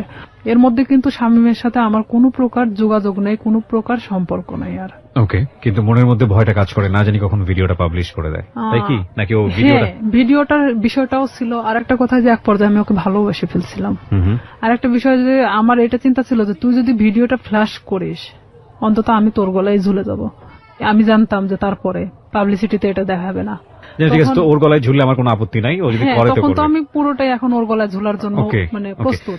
এই জন্যই বলি জীবন নাটকের চেয়েও নাটকীয়। আমরা যে সরল রৈখিক চিন্তাটা করছিলাম, চিন্তা করে দেখুন এই যে ভিডিওটা নিয়ে স্বাভাবিকভাবে আমাদের যে চিন্তাটা, এবং এই চিন্তার সাথে ওর চিন্তারও একটা মিল আমরা পাচ্ছিলাম, কিন্তু কিভাবে এটা টুইস্ট করলো। হিন্দি সিরিয়াল আসলে দেখার দরকার নাই। আমার মনে হয় যে নিজের এক একটা এরকম জীবন গল্প যদি জানা যায়, এটা সিরিয়ালের চেয়ে অনেক ভয়াবহ কিছু। ওকে, এটা ভাবতেছি যে ওর গলায় ঝুলে দেবো, তখন ও চাচ্ছে কি যে ভিডিওটা আমি কখনো ফ্ল্যাশ করবো না। ও নিজেই মানে ভিডিওটাকে শেষ করে দিছে, এমনকি আমার নাম্বার টাম্বার সবকিছু ওর থেকে শেষ করে দিছে। এক পর্যায়ে ওর নাম্বার টাম্বার যখন সব চেঞ্জ করে নিছে, তখন তো ওর সাথে কোনো যোগাযোগের কোনো ইয়ে নাই আমার। আমি তখন দিশেহারা একটা যে আমাকে এখন আমার লাইফের দিকে আগাতে হবে, যেভাবে হোক আমি একটা সরকারি চাকরি করব। 2012 সালে যখন এই সেপ্টেম্বরের দিকে এই নিয়োগটা হয়, আমার ভাই চাচ্ছিল না যে আমি পুলিশ ডিপার্টমেন্টে আসি, কারণ ও অনেক আগেই কিন্তু ডিপার্টমেন্টে যোগদান করছে। আমার ভাই না চাওয়ার কারণ একটাই, সে চাচ্ছিল যে আমি যদি পুলিশে ঢুকি নিশ্চিত আমি শামীমকে বিয়ে করব। আর আমার ভাই কোনো মতেই শামীমকে মানে নিতে পারতেছিল না। তাতে আমাকে ত্যায্য করতে তারা রাজি আছে, কিন্তু শামীমকে কোনো মতে তারা মানতেছে না, কারণ ও এর আগেও আমার ভাইয়ের জানা মতো অনেক মেয়ের সাথে এই ধরনের ঘটনা ঘটাইছে। কিন্তু আমার সাথে কি ঘটনাটা ঘটছে এটা তো আমার ফ্যামিলির এমনকি কেউই জানতো না। তখন আমার বাবাকে বললাম যে অমুক দিন তো নিয়োগ, তা আমি তো দাঁড়াতে চাচ্ছি। তো আমার বাবা বলতেছে যে আমার ভাইয়ের নাম, তো বলতেছে পছন্দ করে না, আর এটা যদি আমি দাঁড়াতে সম্মতি দেই তাহলে দেখা যাবে যে এটা নিয়ে অনেক বাড়িতে এক ধরনের মারামারি শুরু হয়ে যাবে। তাই আমি বললাম যে যা হয় হবে, আপনি যদি আমাকে টাকা দেন দিবেন, না দিলে আমি এমনিতেই যাব, কারণ আমার তো কোনো লোক ধরা নাই, আমি শুধু যাব এই টাকাটাই চাচ্ছিলাম। তখন আমার বাবা আমাকে 2000 টাকা দেয়, আমি ওই টাকা নিয়ে পাবনা চলে যাই দাঁড়াতে। এক ইয়েতে আমাকে সিলেক্ট করে, কারণ আমি 5 ফিট 9 ইঞ্চি আর আমি একটি স্ট্রং বডির মানুষ। তো দেখার পরে আমাকে সবার পিছন থেকে নিয়ে যাওয়া হয়, ওখানে মাপে ওয়েটে সবকিছু দেখে আমি ঠিক হই। মেডিকেলেও দেখা যাচ্ছে আমার কোনো প্রকার সমস্যা নাই। যাই হোক, চাকরিটা হয় আপনার শেষ পর্যন্ত? তারপরে আমার চাকরিটা হয়, ওখান থেকে আমি বাড়িতে আসি। বাড়িতে আসার ঠিক আধা ঘন্টা 1 ঘন্টা পরে আমার ফোনে ফোন আসে একটা আনোয়ার নাম্বার থেকে। ফোন আসার পরে ওইটাই ছিল শামীমের নাম্বার। তখন শামীম আমাকে বলতেছে যে শুনলাম তোমার নাকি চাকরি হয়েছে। তাই আমি বললাম হ্যাঁ। তো আমি বললাম যে এতদিন পর আমাকে আবার খোঁজ নেওয়া। তো বলতেছে আসলে আমি অনেক সমস্যার মধ্যে ছিলাম, আমার প্রত্যেকটা ফোন আমার ফ্যামিলি কেড়ে নিছিল। মানে এটা কিন্তু পুরোটাই মিথ্যা কথা।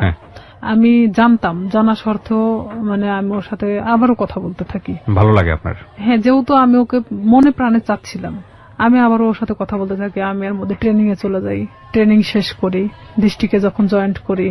এর মধ্যে ব্যারাক সিস্টেম, ব্যারাকে কিন্তু আমরা একটা ব্যারাকে অনেক মানুষ থাকি, সেখানে আপনি ফোন এখানে রেখে যেতে পারেন, বাথরুমে যাচ্ছেন, কোনো একটা কাজে বাহিরে যাচ্ছেন, ফোনটা রেখে গেছেন। তো এখানে আমার পাশের বেডের একটা মেয়ে এই শামীমের নাম্বারটা নিছে, আমি জানতাম না। এখন কন্টিনিউ তার সাথে সে কথা বলে, আমি কোথায় যাচ্ছি, কি করতেছি সব আপডেট দেয়। হ্যাঁ, সে জানতো। আমি খালি ভাবতাম যে এটা অলৌকিক ঘটনা, যে আমি কই গেছি, কোন ড্রেস পরে গেছি, সে কিভাবে জানে। ওকে। তার সাথে কিন্তু আবার তাদের মধ্যে একটা ভালোবাসার সম্পর্ক সৃষ্টি হয়ে গেছে সেই মেয়েটার সাথে। পরে আমি তো ওকে বারবার বলি যে দেখো আমি তো চাকরি করি, এখন আমাকে বিয়ে করো। এখন সে কিছুতেই তখন বিয়ে করতে রাজি না। এটা 2013 ঘটনা। 13 শেষের দিকে আমি ছুটি আসি বাড়িতে। আমি ওকে ফোন দিয়ে বলি, আমি এর মধ্যে কিন্তু অনেক গন্ডগোল হচ্ছে ওর সাথে, মানে আমি বিয়ের কথা বলি, সে কিছুতেই বিয়ে করতে চায় না।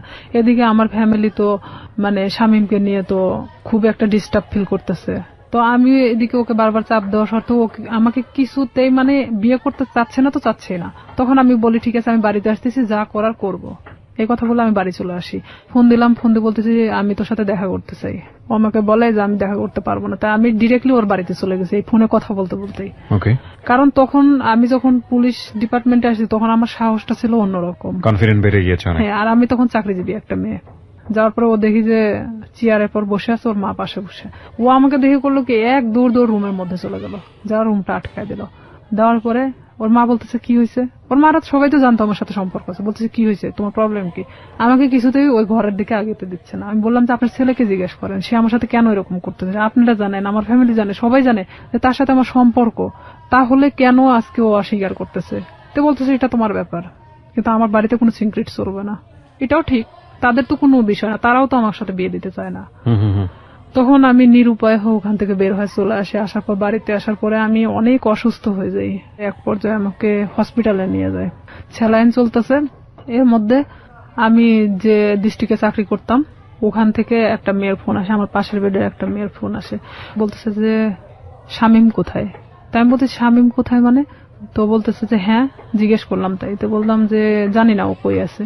তো বলতেছে যে ও কিন্তু এখানে আসছে অমুকের সাথে দেখা করতে। তাই আমি বললাম আপনি কই থেকে জানলেন। তো বলতেছে আমি ওর সাথেই ছিলাম, আমাকে নিয়ে গেছিল, কিন্তু ও জানে না যে আসলে আমি তাকে চিনি। কারণ চিনার কারণ হলো তার ছবি আমি তাকে দেখাইছিলাম। তা আমি তখন ওরে ফোন দিলাম, কিছুতেই ফোন ধরে না। পরের দিন ও আমার ফোনটা ও নিজে থেকে ব্যাক করছে। ব্যাক করার পর আমি বলতেছি তুই ওখানে গেছিস কেন। তো বলতেছে যে আমি আসছিলাম এমনিতেই একটা কাজে, তাই ভাবলাম যে ওই আপুরে কিছু বলে যাই তোর সম্পর্কে, তুই আমার সাথে এরকম করতেছিস। পরে এখানে ঘটনাটা হলো সেই মেয়েকে একটা শপিং ব্যাগ দেওয়া হয়েছিল, ব্যাগের মধ্যে অনেক কিছুই ছিল। সেটা কিন্তু তারা আবার যে রুমে দেখাইছে, কিন্তু তারা মানে যে দেখাচ্ছে সে কিন্তু জানতো না যে তার পাশের বেডের আর একজন তাকে চেনে। তো আমি যাওয়ার পরে এটা নিয়ে তাকে আমি ফোর্স করলাম যে কেন আপনি তার থেকে জিনিস নিলেন, এটা সেটা বলার পরে তার সাথে এক পর্যায়ে ঝগড়া হয়ে যায়। ভাঙনটা এভাবেই শুরু হয়ে যায়। তার থেকে মানে আমার একটা ঘৃণা জন্মে যায় যে আমি স্ট্যান্ড থাকা সত্ত্বেও সে অন্যজনের সাথে সম্পর্ক করে। তাহলে আমার ভাইয়ের কথাটাই সত্যি ছিল। তখন আমি একটা বাস্তবের সম্মুখীন চলে আসি। আমি তখন আস্তে আস্তে তাকে ভুলতে থাকি। এর মধ্যে যে যতটা ঘটনাই গেছে না কেন পুরোটাই খালি ব্রেকআপের দিকে গেছে, মানে গন্ডগোল, সম্পর্কটা ভেঙে দেওয়া এক ধরনের। এর মধ্যে ওই জেলারই এক থানাতে আমার পোস্টিং হয়। ও ক্রমশ আমাকে এভাবে জিজ্ঞাসা করে তোর কার সাথে আজকে ডিউটি। আমি বলি যে অমুক স্যারের সাথে ডিউটি। ওখানে আমাদের তো শিডিউল বাই ডিউটি হয়। দেখা যাচ্ছে যে আপনার সাথে আমার বারবার ডিউটি হচ্ছে, এটা তো আর আমার দোষ না। ওটা কি তোর অমুক লাগে সেটা লাগে, মানে খারাপ ধরনের আমাকে কথা বলা হয়। আমি বলি দেখো উনি আমার অফিসার আর তার সাথে আমার ডিউটি হয়, এমন কিছু না। সম্পর্কটা তো আপনার ব্রেকআপের দিকে যাচ্ছে, মানে সম্পর্কটা তখনও ব্রেকআপ হয়নি। আবার জোড়া লাগে, আবার ধরেও না ছাড়েও না, এরকম একটা বিষয়, মানে একটা ঝুলন্ত অবস্থা। আবার তর্কাতর্কিও শুরু করে। তর্কাতর্কিও হয়, মানে যতটা সময় ভালো দিকে হয় ততটা সময় আবার খারাপ দিকেও। আমরা শেষের দিকে চলে আসবো প্রিয় শ্রোতা। গল্পটা কোথাকার গল্প, কোথায় গিয়ে দাঁড়িয়েছে একটু চিন্তা করে দেখুন। আমরা শেষের দিকে ফিরে এসে আপনাদেরকে একেবারে শেষ রিয়েলিটি যেটা সেটা জানাবো। এবং আবারও বলবো অনুমান করবেন না, কারণ জীবন গল্পে অনুমান আসলেই অপ্রয়োজনীয় এবং সেটা আসলেই শেষ পর্যন্ত মেলে না। ছোট্ট একটা বিরতি, তারপর ও আমাকে বারবার এরকম খারাপ খারাপ কথা বলে। তখন আমি বলি যে হ্যাঁ আমি ওকে পছন্দ করি, মানে এক কথায় বলে দেয় যে আমি ওই অফিসারকে পছন্দ করি, যে সে আমার থেকে তারপরও সরে যাক এখন। তখন সে কি করে, আমার এলাকাতে গুজব ছড়াইকে আমি নাকি ওনাকে বিয়ে করছি, অথচ তার সাথে আমার কিন্তু কোনো প্রকার সম্পর্ক নেই। তখন সেই এলাকায় ছড়াই দেয় যে আমি নাকি এরকম আমাদের ডিপার্টমেন্টের একজনকে বিয়ে করছি। এই লোকও আস্তে আস্তে এই জিনিসটা জানা যায় যে সে এরকম ইয়ে করতেছে, কারণ তার সাথে আমি অনেক বিষয় নিয়ে ডিসকাস করতাম আগে থেকেই। তখন এই ব্যাপারটা এমন ভাবে দাঁড়ায় যায়, সে আমার এলাকার মধ্যে এমন ভাবে গুজব ছড়ায় দেয়। তখন ওর বিষয়ে আমি বাড়িতে এসে আমার ফ্যামিলিকে পুরো ঘটনা তখন বলি। বলার পরে আমরা থানাতে যাই। থানাতে গিয়ে আমাদের যে অফিসার আছে অফিসারের সাথে কথা বলে এটা বিষয়ে আমরা একটা পদক্ষেপ নেই। নেওয়ার পরে ও তো বাড়ি থেকে পালায় যায়। ওর ফ্যামিলির লোকজনও কেউ ছিল না, কারোকে ধরতে পারে না। পরে শামীমকে ফোন দেওয়া হয়, মানে স্যার ফোন দেয়, ফোন দিয়ে বলে থানায় আসার জন্য। তো সে এক কথায় যে সে নিরুদ্দেশে, জীবনেও মানে তাকে ধরা ছোঁয়ার বাহিরে, এক কথায় এরকম। আপনি কি মামলাটা করেন নাকি শুধুমাত্র মামলা হয়? জিডি করি। জিডি করেন আপনি? আচ্ছা। আমার কথা যে সে আমার জীবন থেকে সরে গেছে, চলে যাক, সমস্যা নেই, অন্যের উপর দোষ চাপাচ্ছে কেন। পরে সে আমার কাছে অনেক ফোন দিয়ে ক্ষমা টমা চায় যে আমি জীবনে তোমার লাইফ সম্পর্কে কিছু বলবো না, যা হয়েছে হয়েছে, তুমি ইয়েটা উঠায় নাও। তো একদিকে দেখা যায় যে ভালোবাসার ক্ষেত্রে আমি তুলেও দেই সেটা। পরে এটা নিয়ে যার কথা বললাম যে অফিসারের কথা, এক পর্যায়ে সে আমাকে বিয়ে করতে চায়, যেটা সবাই জানে গেছে। ঠিক আছে আমি তোমাকে বিয়ে করব। সে কিন্তু ডাইরেক্ট সাব ইন্সপেক্টর। আমি জানতাম যে সে বিবাহিত না, সে এতদিনও আমাকে কিন্তু বলতো সে বিবাহিত না। ওকে, যেই ভদ্রলোকের কথা আপনি বলছেন তার সঙ্গে আপনার একটা রটনা চারদিকে হয়েছিল। চারদিকে মানে এটা শুধু শামীম ঘটাইছিল। ওকে, তো উনি রাজি হয়েছিলেন এক পর্যায়ে আপনাকে বিয়ে করার রাজি জন্য? হয়েছিলেন এইভাবে যে তার সাথে আমার এর মধ্যে কিছুটা মানে সম্পর্ক এভাবে গড়ে ওঠে যে শামীম যখন এভাবে ছড়াচ্ছিল তখন আমার ডিপার্টমেন্টাল দিক থেকেও ওই যে মেয়েটার সাথে ওর কানেকশন ছিল, সে আবার আমার ডিপার্টমেন্টে এভাবে ছড়াচ্ছে যে আমি তাকে বিয়ে করছি। তা আমার ডিপার্টমেন্টে অনেকেই জানতো যে আমি তাকে বিয়ে করে ফেলছি। তো সেখানে দেখা যাচ্ছে সে আমাকে এক কথায় বলে দেয় যে যেটা ঘটে গেছে তাহলে আমি তোমাকে বিয়ে করবো। ওকে, সো আপনি বিয়ে করেন এক পর্যায়ে? এক পর্যায়ে আমি তাকে আমার ফ্যামিলির অনুমতি নিয়ে বিয়ে করি। আমি বলি এটা আপনার জন্য একটা ভালোই প্রস্তাব ছিল আমি বলবো। আমার ফ্যামিলি বলে যে হ্যাঁ ঠিক আছে, পছন্দ হলে বিয়ে করাটাই ভালো হবে, যেহেতু এটা গুজব ছড়াই গেছে। তখন আমি তাকে বলে যে ঠিক আছে ফ্যামিলিগতভাবে আমরা বিয়ে করবো। সে বলে যে আমরা এখন এভাবে তো ছুটি পাই না, তা আমরা নিজে নিজে করে নিই, পরে আমরা ফ্যামিলিগতভাবে ইয়ে করে নেব। তো এখানে আমি কিন্তু সেটা রাজি হয়ে যাই। ঠিক তার 1.5 মাস থেকে 2 মাসের মাথায় আমি জানতে পারি সে বিবাহিত, তার বাচ্চা বলছে। তখন আপনি বিয়ের আগে তাকে জিজ্ঞাসা করেননি? আমি জিজ্ঞেস করছি অনেকবার, কিন্তু বিয়ের আগে ওইভাবে আমি অতটা ক্লোজ ছিলাম না। ও কি বলেছে যে না আমি বিবাহিত না? না, ও অনেকবার স্বীকার করছে যে আমি বিবাহিত না। তো জানলেন আপনি? জানার পরে আমি তখন অনেকটাই কষ্ট পাই। কষ্ট পাওয়ার পর কষ্ট পাবেন কি? আমি তো যতদূর জানি যে এটা একটা মানে মারাত্মক রকমের আইন ভঙ্গন, এবং পুলিশের এত বড় একটা পোস্টে থেকে সে এই ধরনের কাজ করেছে মানে তো তার ক্লোজ হয়ে যাওয়ার কথা। অনেক কষ্ট পাই। কষ্ট পাওয়ার পরে ওকে আমি বলি যে এটা আমার সাথে করার কি দরকার ছিল। বাট সাহসটা পাই কিভাবে? সে সাহসটা পাইছে এভাবেই যে একটা ছেলে আমাকে এভাবে হ্যারাস করতেছে, তার সম্পর্কে তো আমি তার সাথে ডিসকাস করতাম। সেটা তো অন্য হিসাব, এটা তো ইনফরমাল হিসাব। কিন্তু ফর্মালি তো যদি যায় তাহলে তো চাকরি থাকবে না। সে এটাই ভাবতেছিল মেয়েটা তো এত কিছুর পরেও যেহেতু প্রকাশ করে নাই, তাহলে আমার ব্যাপারটাও হয়তো ওইভাবে প্রকাশ করবে না। ওকে, কিন্তু তার ফার্স্ট ওয়াইফ তো ঝামেলা করতে পারে, কনফিডেন্স এরকম ছিল। আচ্ছা, তখন এরকম যখন আমি দেখলাম যে না আইনার সাথে আমার সংসার করা সম্ভব না, তখন আমি কিভাবে আমার ফ্যামিলিকে বলবো আবার যে আমি বিয়ে করার পরে এখন সংসার করতে চাচ্ছি না। সম্ভব না কেন ভাবলেন? শুধু এই বিয়েটা সম্ভব না মানে তার বাচ্চা আছে, 2টা বাচ্চা, অলরেডি 2টা বাচ্চা। ওয়াইফের সঙ্গে কথা হয়েছিল? প্রথম ওয়াইফের সাথে আমি কথা বলছি। কি বলেন উনি? প্রথম ওয়াইফ জানতো বিষয়টা? ওনার প্রথম ওয়াইফ জানতো বিষয়টা কিরকম, ইনার সাথে যখন সম্পর্কটা হয়, বাট বিয়ে না এমনিতেই, তখন উনি আমাকে বলতো আমার ভাবির সাথে কথা বলো। আপনাকে ওনার ভাবির সাথে কথা বলতো? মানে ওনার ভাবি মানে ওনার ওয়াইফ ওনার ভাবি সাজতো। তাহলে কি এখানে দেখা যাচ্ছে না যে ওনার ওয়াইফ ব্যাপারটা জানতো? ওকে, ব্যাপারটা শুধু আমি জানতাম না। ভাবির সঙ্গে কি বিষয়ে কথা বলতেন? বিয়ের বিষয়ে কথা বলতাম। আমি বলতাম যে আমি তোকে পছন্দ করি। বলে যে হ্যাঁ পছন্দ, সে তো আমাকে বলে যে তুমি ওকে পছন্দ করো। মানে অনেক বিষয় নিয়ে, আসল কথা এক কথায় যে একটা প্রেমিক প্রেমিকার মধ্যে একটা ভাবি আসলে যা হয়, সেসব কিছু একটা ওয়াইফ হলে তো কখনো মানা সম্ভব না আমার মতে। মানে ওনার ওয়াইফের সঙ্গে কথা হতো ঠিকই, কিন্তু আসলে আমি জানতাম ওনার ভাবি হিসেবে, এবং উনিও সেটাই বলতো যে আমি ওনার ভাবি হই। ওনার বাচ্চাদের সাথে আমি কথা বলতাম, কারণ আমি জানতাম যে ওনার ভাইয়ের বাচ্চা এগুলো। এক পর্যায়ে সে যখন আমি সংসার করব না, তখন বলে যে কেন করবা না, আমি কি এমন একটা কথাই তো ভুল বলছি, তো আমার তো তোমাকে পালার মতো সামর্থ্য আছে, এটা সেটা আমাকে অনেক কিছু বোঝায়। তাই আমি বলি ঠিক আছে তাহলে আমি বাচ্চা কাচ্চা নিয়ে নেই, যেহেতু আমারও তো একটা লাইফ আছে। সে বলে যে না এখন বাচ্চা নিতে হবে না, এটা সেটা, মানে সে কোনো প্রকার আমাকে বাচ্চা নিতে দিবে না। তার মানে তখন কি আমি এটা বুঝবো না যে আমার লাইফের যত টাকা পয়সা আছে তারা আমার দিক গ্রাস করানোর চেষ্টা করতেছে? ক্রমশ সে আমার দিকে মানে টাকা পয়সা সবকিছু থেকে মানে আমার থেকে চাইতে শুরু করে। সে আমাকে দেওয়ার দূরের কথা, সে নিজেই আমার থেকে নিতে শুরু করে।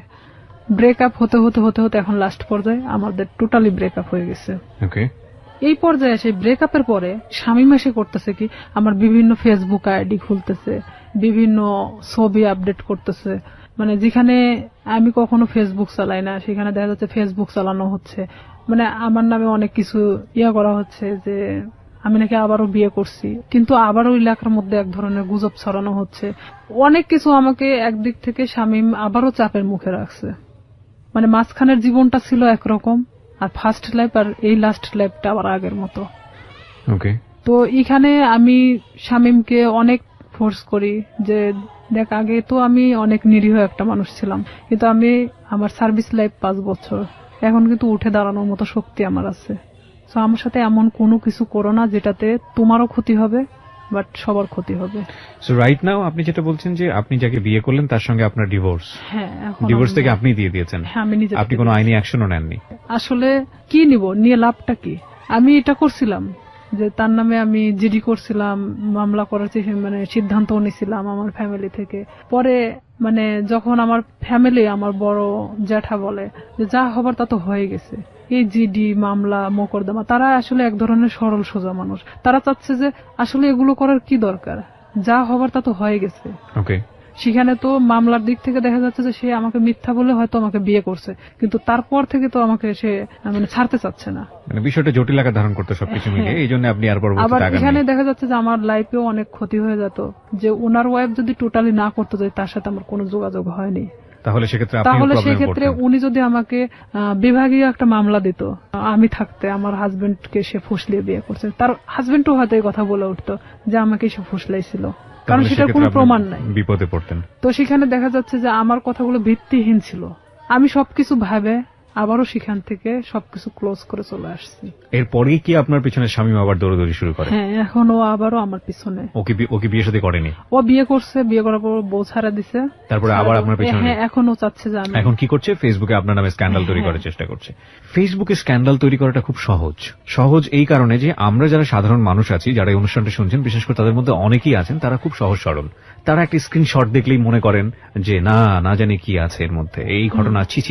যে আমাদের সবারই একটা বড় সমস্যা হচ্ছে, আমরা সবাই ফার্স্ট ইমপ্রেশনে চিন্তা করি। ফার্স্ট ইমোশন, রাস্তায় একটা ঘটনা ঘটছে, কেউ একজন মার খাচ্ছে, আপনার মনে হবে সে চুরি করেছে, সে কারণে সে মার খাচ্ছে, এবং দৌড় দিয়ে গিয়ে আপনি দুটো মেরে চলে আসলেন। এই যে মনে হওয়ার ব্যাপারটা, এটা আমাদের ফার্স্ট ইমোশন ম্যাক্সিমাম টাইমই রং থাকে। আমরা কখনো বিহাইন্ড দ্য রিজন কখনো চিন্তা করি না, কজ কিংবা প্রুফ বিহাইন্ড দ্য রিজন কখনো চিন্তা করি না। একটু ঠান্ডা মাথায় 2 মিনিট ভেবে যে ওটার প্রতি আমাদের রিয়াকশনটা কি হবে সেটা জানাই না। কোন একটা পোস্ট দেখলাম, ইচ্ছা মতো গালিগালাজ। কিছুদিন আগে, আমি নাম মেনশন করবো না, আমাদের খুব বিখ্যাত প্রিয় একজন ক্রিকেটার তার বোনকে নিয়ে ছবি দিয়েছে ফেসবুকে, সেখানে আস্তাগফিরুল্লাহ, মানে এত বাজে কমেন্টস। এই যে মেন্টালিটিগুলো না, এই মেন্টালিটিগুলোর প্রধানতম কারণ হচ্ছে আমরা ফেসবুকটাকে খুব হালকাভাবে নেই।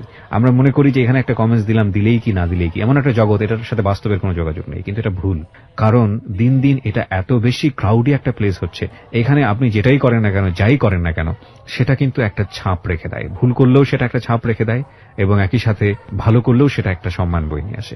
আমরা কেউই ভুল শুদ্ধের ঊর্ধ্বে না, কিন্তু এই যে স্ক্যান্ডাল তৈরি করা কিংবা একজনের নামে বদনাম রটানো, একজনকে বিপদে ফেলা, এটা করা ওটা করা, এই ব্যাপারগুলো না খুব সহজেই করা যায়। কারণ আমরা যদি বলি, আমাদের বাঙালি সেন্সে এই জিনিসগুলো খুব ইন্টারেস্টিং। আমরা দেখবেন যে কেওয়াস পছন্দ করি। সিম্পল একটা উদাহরণ, মাটি খোঁড়া হচ্ছে, সেখানে 10 জন লোক দাঁড়িয়ে থেকে দেখছে, আপনিও দাঁড়িয়ে থেকে দেখছেন, নতুন কিছু নেই, বাট আমরা খুব কৌতূহল প্রবণ একটা জাতি। তো সেই জায়গাতে যখন এই ধরনের কেওয়াস তৈরি হয়, বিভিন্ন মানুষ সেই কেওয়াস তৈরি করার সুযোগ নেন, কারণ কেওয়াস খুব অতি সহজেই তৈরি করা যায়। তো এই ফেসবুকে স্ক্যান্ডাল করাটা খুবই ইজি, এবং স্ক্যান্ডাল করে ফায়দাও খুব সহজভাবে নেওয়া যায় আর কি। তো আমাদের মতো মানুষ, বিশেষ করে আমাদের রিয়াদের মতো মানুষ, তাদের জন্য, তাদের ফিউচারটাকে নষ্ট করার জন্য এই ধরনের স্ক্যান্ডাল এটা খুব কাজে লাগে। কিন্তু একটা কথা হচ্ছে কি ভাই, দিন শেষে গড জাস্টিফিকেশন বলে একটা ব্যাপার আছে, ঈশ্বরের মার। হ্যাঁ, এবং এটা খুব ভয়াবহ।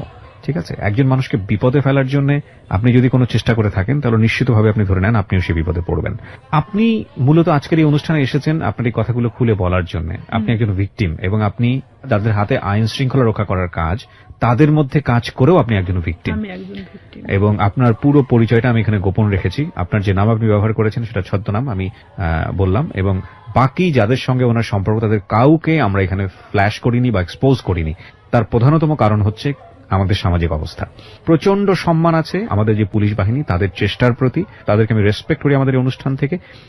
সেখান থেকে এসে আপনি সৎ সাহস নিয়ে আজকে এখানে এই বিষয়গুলো বলে গেলেন, এবং আপনি লাস্টে এই কথাটাও বললেন যে শামীমকে বিরত থাকার জন্য, নইলে আপনি বাধ্য হবেন কোন একটা অ্যাকশন নেবার জন্য। অ্যাকশন নিব বলতে নিছি তো, অলরেডি অ্যাকশন নিয়ে নিয়েছে। অলরেডি ও আমাকে এমন ভাবে হ্যারাস করতেছে, দেখা যাচ্ছে 2 টাকার নোটের উপর আমার নাম্বার, বিভিন্ন জায়গা থেকে আমাকে ফোন দিচ্ছে, ফোন দিয়ে বলবে কি কয় টাকা দরকার, কয় টাকা দিয়ে থাকবেন, মানে এই ধরনের আমাকে কমেন্টস করা হচ্ছে। কি অ্যাকশন নিয়েছেন আপনি? ঈদের পরের দিন থানাতে যাওয়ার পরে আমি স্যারকে সব কথা খুলে বলি, মানে আবারও সেই জিডি করা হয়। জিডি মামলা করেননি? জিডি করেছেন? মামলা আমি আসলে করতে চাই না, যে মামলা করলে আমাকেও যেতে হবে তারিখে বেল পাই যাবে, ও ঠিকই আবার আগের মতো আরো হয়তো ভয়ঙ্কর হতে পারে। তো আমি সাধারণ জিডি করছি এর কারণে যে ওকে বোঝানোর জন্য। তো এখন জিডির কোনো অ্যাকশন কি হয়েছে? হ্যাঁ, আমি ওনার সঙ্গে ওদের বাড়িতে আসি, মানে আমাকে দেখার পরেই ও বের হয়ে চলে যায়, মানে এমন ভাবে বের হয়ে চলে যায়, ওকে মানে আমি যে দেখা দিচ্ছি দিতে দিতে ও মানে মোটরসাইকেল নিয়ে টান দিয়ে চলে যায়। আচ্ছা, এখানে জিডিটার বিষয়টা আমি যত জানি, জিডিটা একটা সময় এনকোয়ারি হয় এবং এটা যদি সত্যতা পায় তাহলে অটোমেটিক্যালি মামলায় রূপ নেয়। কিন্তু এটা ঘটনাটা হলো কি, যে আমি স্যারকে এভাবে বলছিলাম যে যেহেতু আমার লাইফের পিছনের ঘটনাগুলোতে আমি কোনো অ্যাকশন নেইনি, তো আমি চাচ্ছিলাম যে শুধু এখান থেকে বিরত করার জন্য। এখানে যেহেতু আমার ফ্যামিলি কিন্তু এখন আমার পাশে নাই, এক পর্যায়ে আমি ডিভোর্সের পরে পুরোটাই আমার ফ্যামিলি থেকে ভিন্ন আছি, তো কেউ যেহেতু আমার পাশে নাই, সেখানে তো আর আমার লড়াই করে কোনো লাভ নেই। আমি চাচ্ছি যে সে যেন আমাকে ডিস্টার্ব না করে, তাহলে তো আমি ফুললি আমার মতো জীবনযাপন করতে পারতেছি না। আমি আমার ফ্যামিলির উপর নির্ভরশীল না, আমি অন্য কারোর উপর। সবাইকে একটা বিষয় সতর্ক করছি, যারা আজকের এই অনুষ্ঠানটা শুনছেন, আমি জানি অনেকেই সতর্ক হবেন না, তারপরও 2-1 তো নিশ্চয়ই হবেন। সেজন্যই বলি, কোন ধরনের কোন ডকুমেন্টস বা কাউকে যদি আপনার মনে হয় যে আপনি তাকে হেয় করবেন, যে কোনোভাবে হোক, সামাজিকভাবে হেয় করবেন, সেই রকম কোন ডকুমেন্টস যদি পাবলিকলি আপনি ওপেন করেন, ফেসবুকে হোক বা অন্য যে কোনো কোথাও হোক, আপনি যদি ওপেন করেন without his or her permission, যাকে আপনি এটা ওপেন করছেন, যাকে আপনি এক্সপোজ করছেন, যাই করেন না কেন, আপনি যদি তার অনুমতি ছাড়া এটা করেন, সেটা কিন্তু আইসিটি অ্যাক্টে আপনার এগেইনস্টে খুব কঠিনতম একটা মামলা হয়ে যাবে। এবং আপনার কিন্তু কোনো জাস্টিফিকেশন নাই একটা মানুষকে, সে ভুল করুক বা অন্যায় করুক, ন্যায় করুক, তার কোনো প্রুফ দিয়ে আপনি সেটা ফেসবুকে একটা প্রচারণা চালাবেন। কারণ সামাজিক মর্যাদা যদি ক্ষতি হয়, সেই সামাজিক মর্যাদা ক্ষতির ঘানি কিন্তু আপনাকে টানতে হবে, এবং এগুলো কিন্তু নিয়ম আছে, আইন আছে। সুতরাং কোন ধরনের মন্তব্য করা থেকে শুরু করে, কাউকে হেয় করা থেকে শুরু করে, এবং ফেসবুকে এমন কোন কারো বিরুদ্ধে কোনো ডকুমেন্টস, সেটা প্রোপাগান্ডা ছড়ানোর জন্য হোক বা কারো বিরুদ্ধে কোনো ফায়দা নেবার জন্য হোক, যদি আপনারা কখনো এটা করে থাকেন কোনো মেয়ের বিরুদ্ধে, কোনো ছেলের বিরুদ্ধে, যার কোনো বিরুদ্ধে, তার মানে আপনি বিপদে আছেন। সুতরাং এটা প্লিজ করবেন না, কারণ সে যে কোনো মুহূর্তে আপনার এই বিষয়গুলোকে ইস্যু করে আপনার এগেইনস্টে মামলা করতে পারবে। আপনারা যদি মনে হয় এরকম কাজ করে কাউকে সামাজিকভাবে হেয় করবেন, তাহলে মোদ্দা কথা হচ্ছে আপনি নিজে নিজের বিপদ ডেকে নিয়ে আসছেন।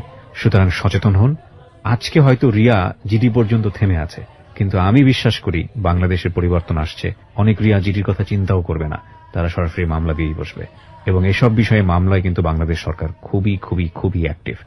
অনেক ধন্যবাদ, আপনি এখানে সাহস করে এসেছেন। আপনার মাধ্যমে একটা মেসেজ আমি আজকে সবাইকে দিতে চাইলাম, এবং সেটা মনে হয় অনেকেই পেয়েছেন। আমরা সবসময় একটা কথা বলবো যে একজনের জীবন গল্প আরেকজনের শিক্ষা হোক। কাউকে কোনোভাবেই ছোট করাটা আমাদের মূল উদ্দেশ্য নয়, এবং মূল টার্গেটটাই হবে সে যেই হোক না কেন, তাকে আলটিমেটলি, সে যত যদি ভিকটিমও হয়, সে যদি কাউকে অপরাধও করে, তাহলে তাকে সঠিক পথে নিয়ে আসা, এবং সেটা সুন্দরভাবে। একটা মানুষকে শাস্তি দেওয়াটাই মূল কথা নয়, একটা মানুষ যাতে শাস্তি না পায় তাকে সুন্দর করে বুঝিয়ে বারবার সেখান থেকে ফিরিয়ে নিয়ে আসা। উনি শামীমের ক্ষেত্রে সেটা করে যাচ্ছেন। শামীমকে শুধু একটা আজকের অনুষ্ঠান থেকে একটা কথাই বলার আছে, সেটা হচ্ছে it is the highest time. আমি জানি আপনি এই অনুষ্ঠানটা শুনতেছেন, আমি আপনাকে রিকোয়েস্ট করব, আমি জানি আপনি সমাজে অনেক ভালো কাজ করেছেন, হয়তো আপনি আপনার ব্যক্তিগত জায়গা থেকে, আমরা সেগুলোকে রেসপেক্ট করি। আপনি ওনার লাইফে যেভাবে লেগে আছেন, সেটা উনি যেটা বললেন সেটা যদি আমরা মেনে নেই যে সত্য, আমি জানি আপনাকে যদি বক্তব্য দিতে দিতাম তাহলে তো আপনার পক্ষ থেকে কোনো বক্তব্য ছিল, কিন্তু যেহেতু আপনারা স্বামী স্ত্রীর সম্পর্কে নাই, সুতরাং দুজনের জায়গা থেকে, ওনার জায়গা থেকে আমি যতটুকু সত্য নিয়েছি, এই জায়গা থেকে শুধু এতটুকুই বলার আছে, আপনি নিজেকে নিবৃত করুন, থামুন এখানেই, নইলে আপনার জন্য ভবিষ্যৎটা হয়তোবা সুখকর হবে না। কারণ উনি এরপরে হয়তো রেগে গিয়ে বড় কোনো স্টেপ নেবেন। আমরা চাই আপনারা সবাই ভালো থাকুন। আজকের মতো শেষ করছি প্রিয়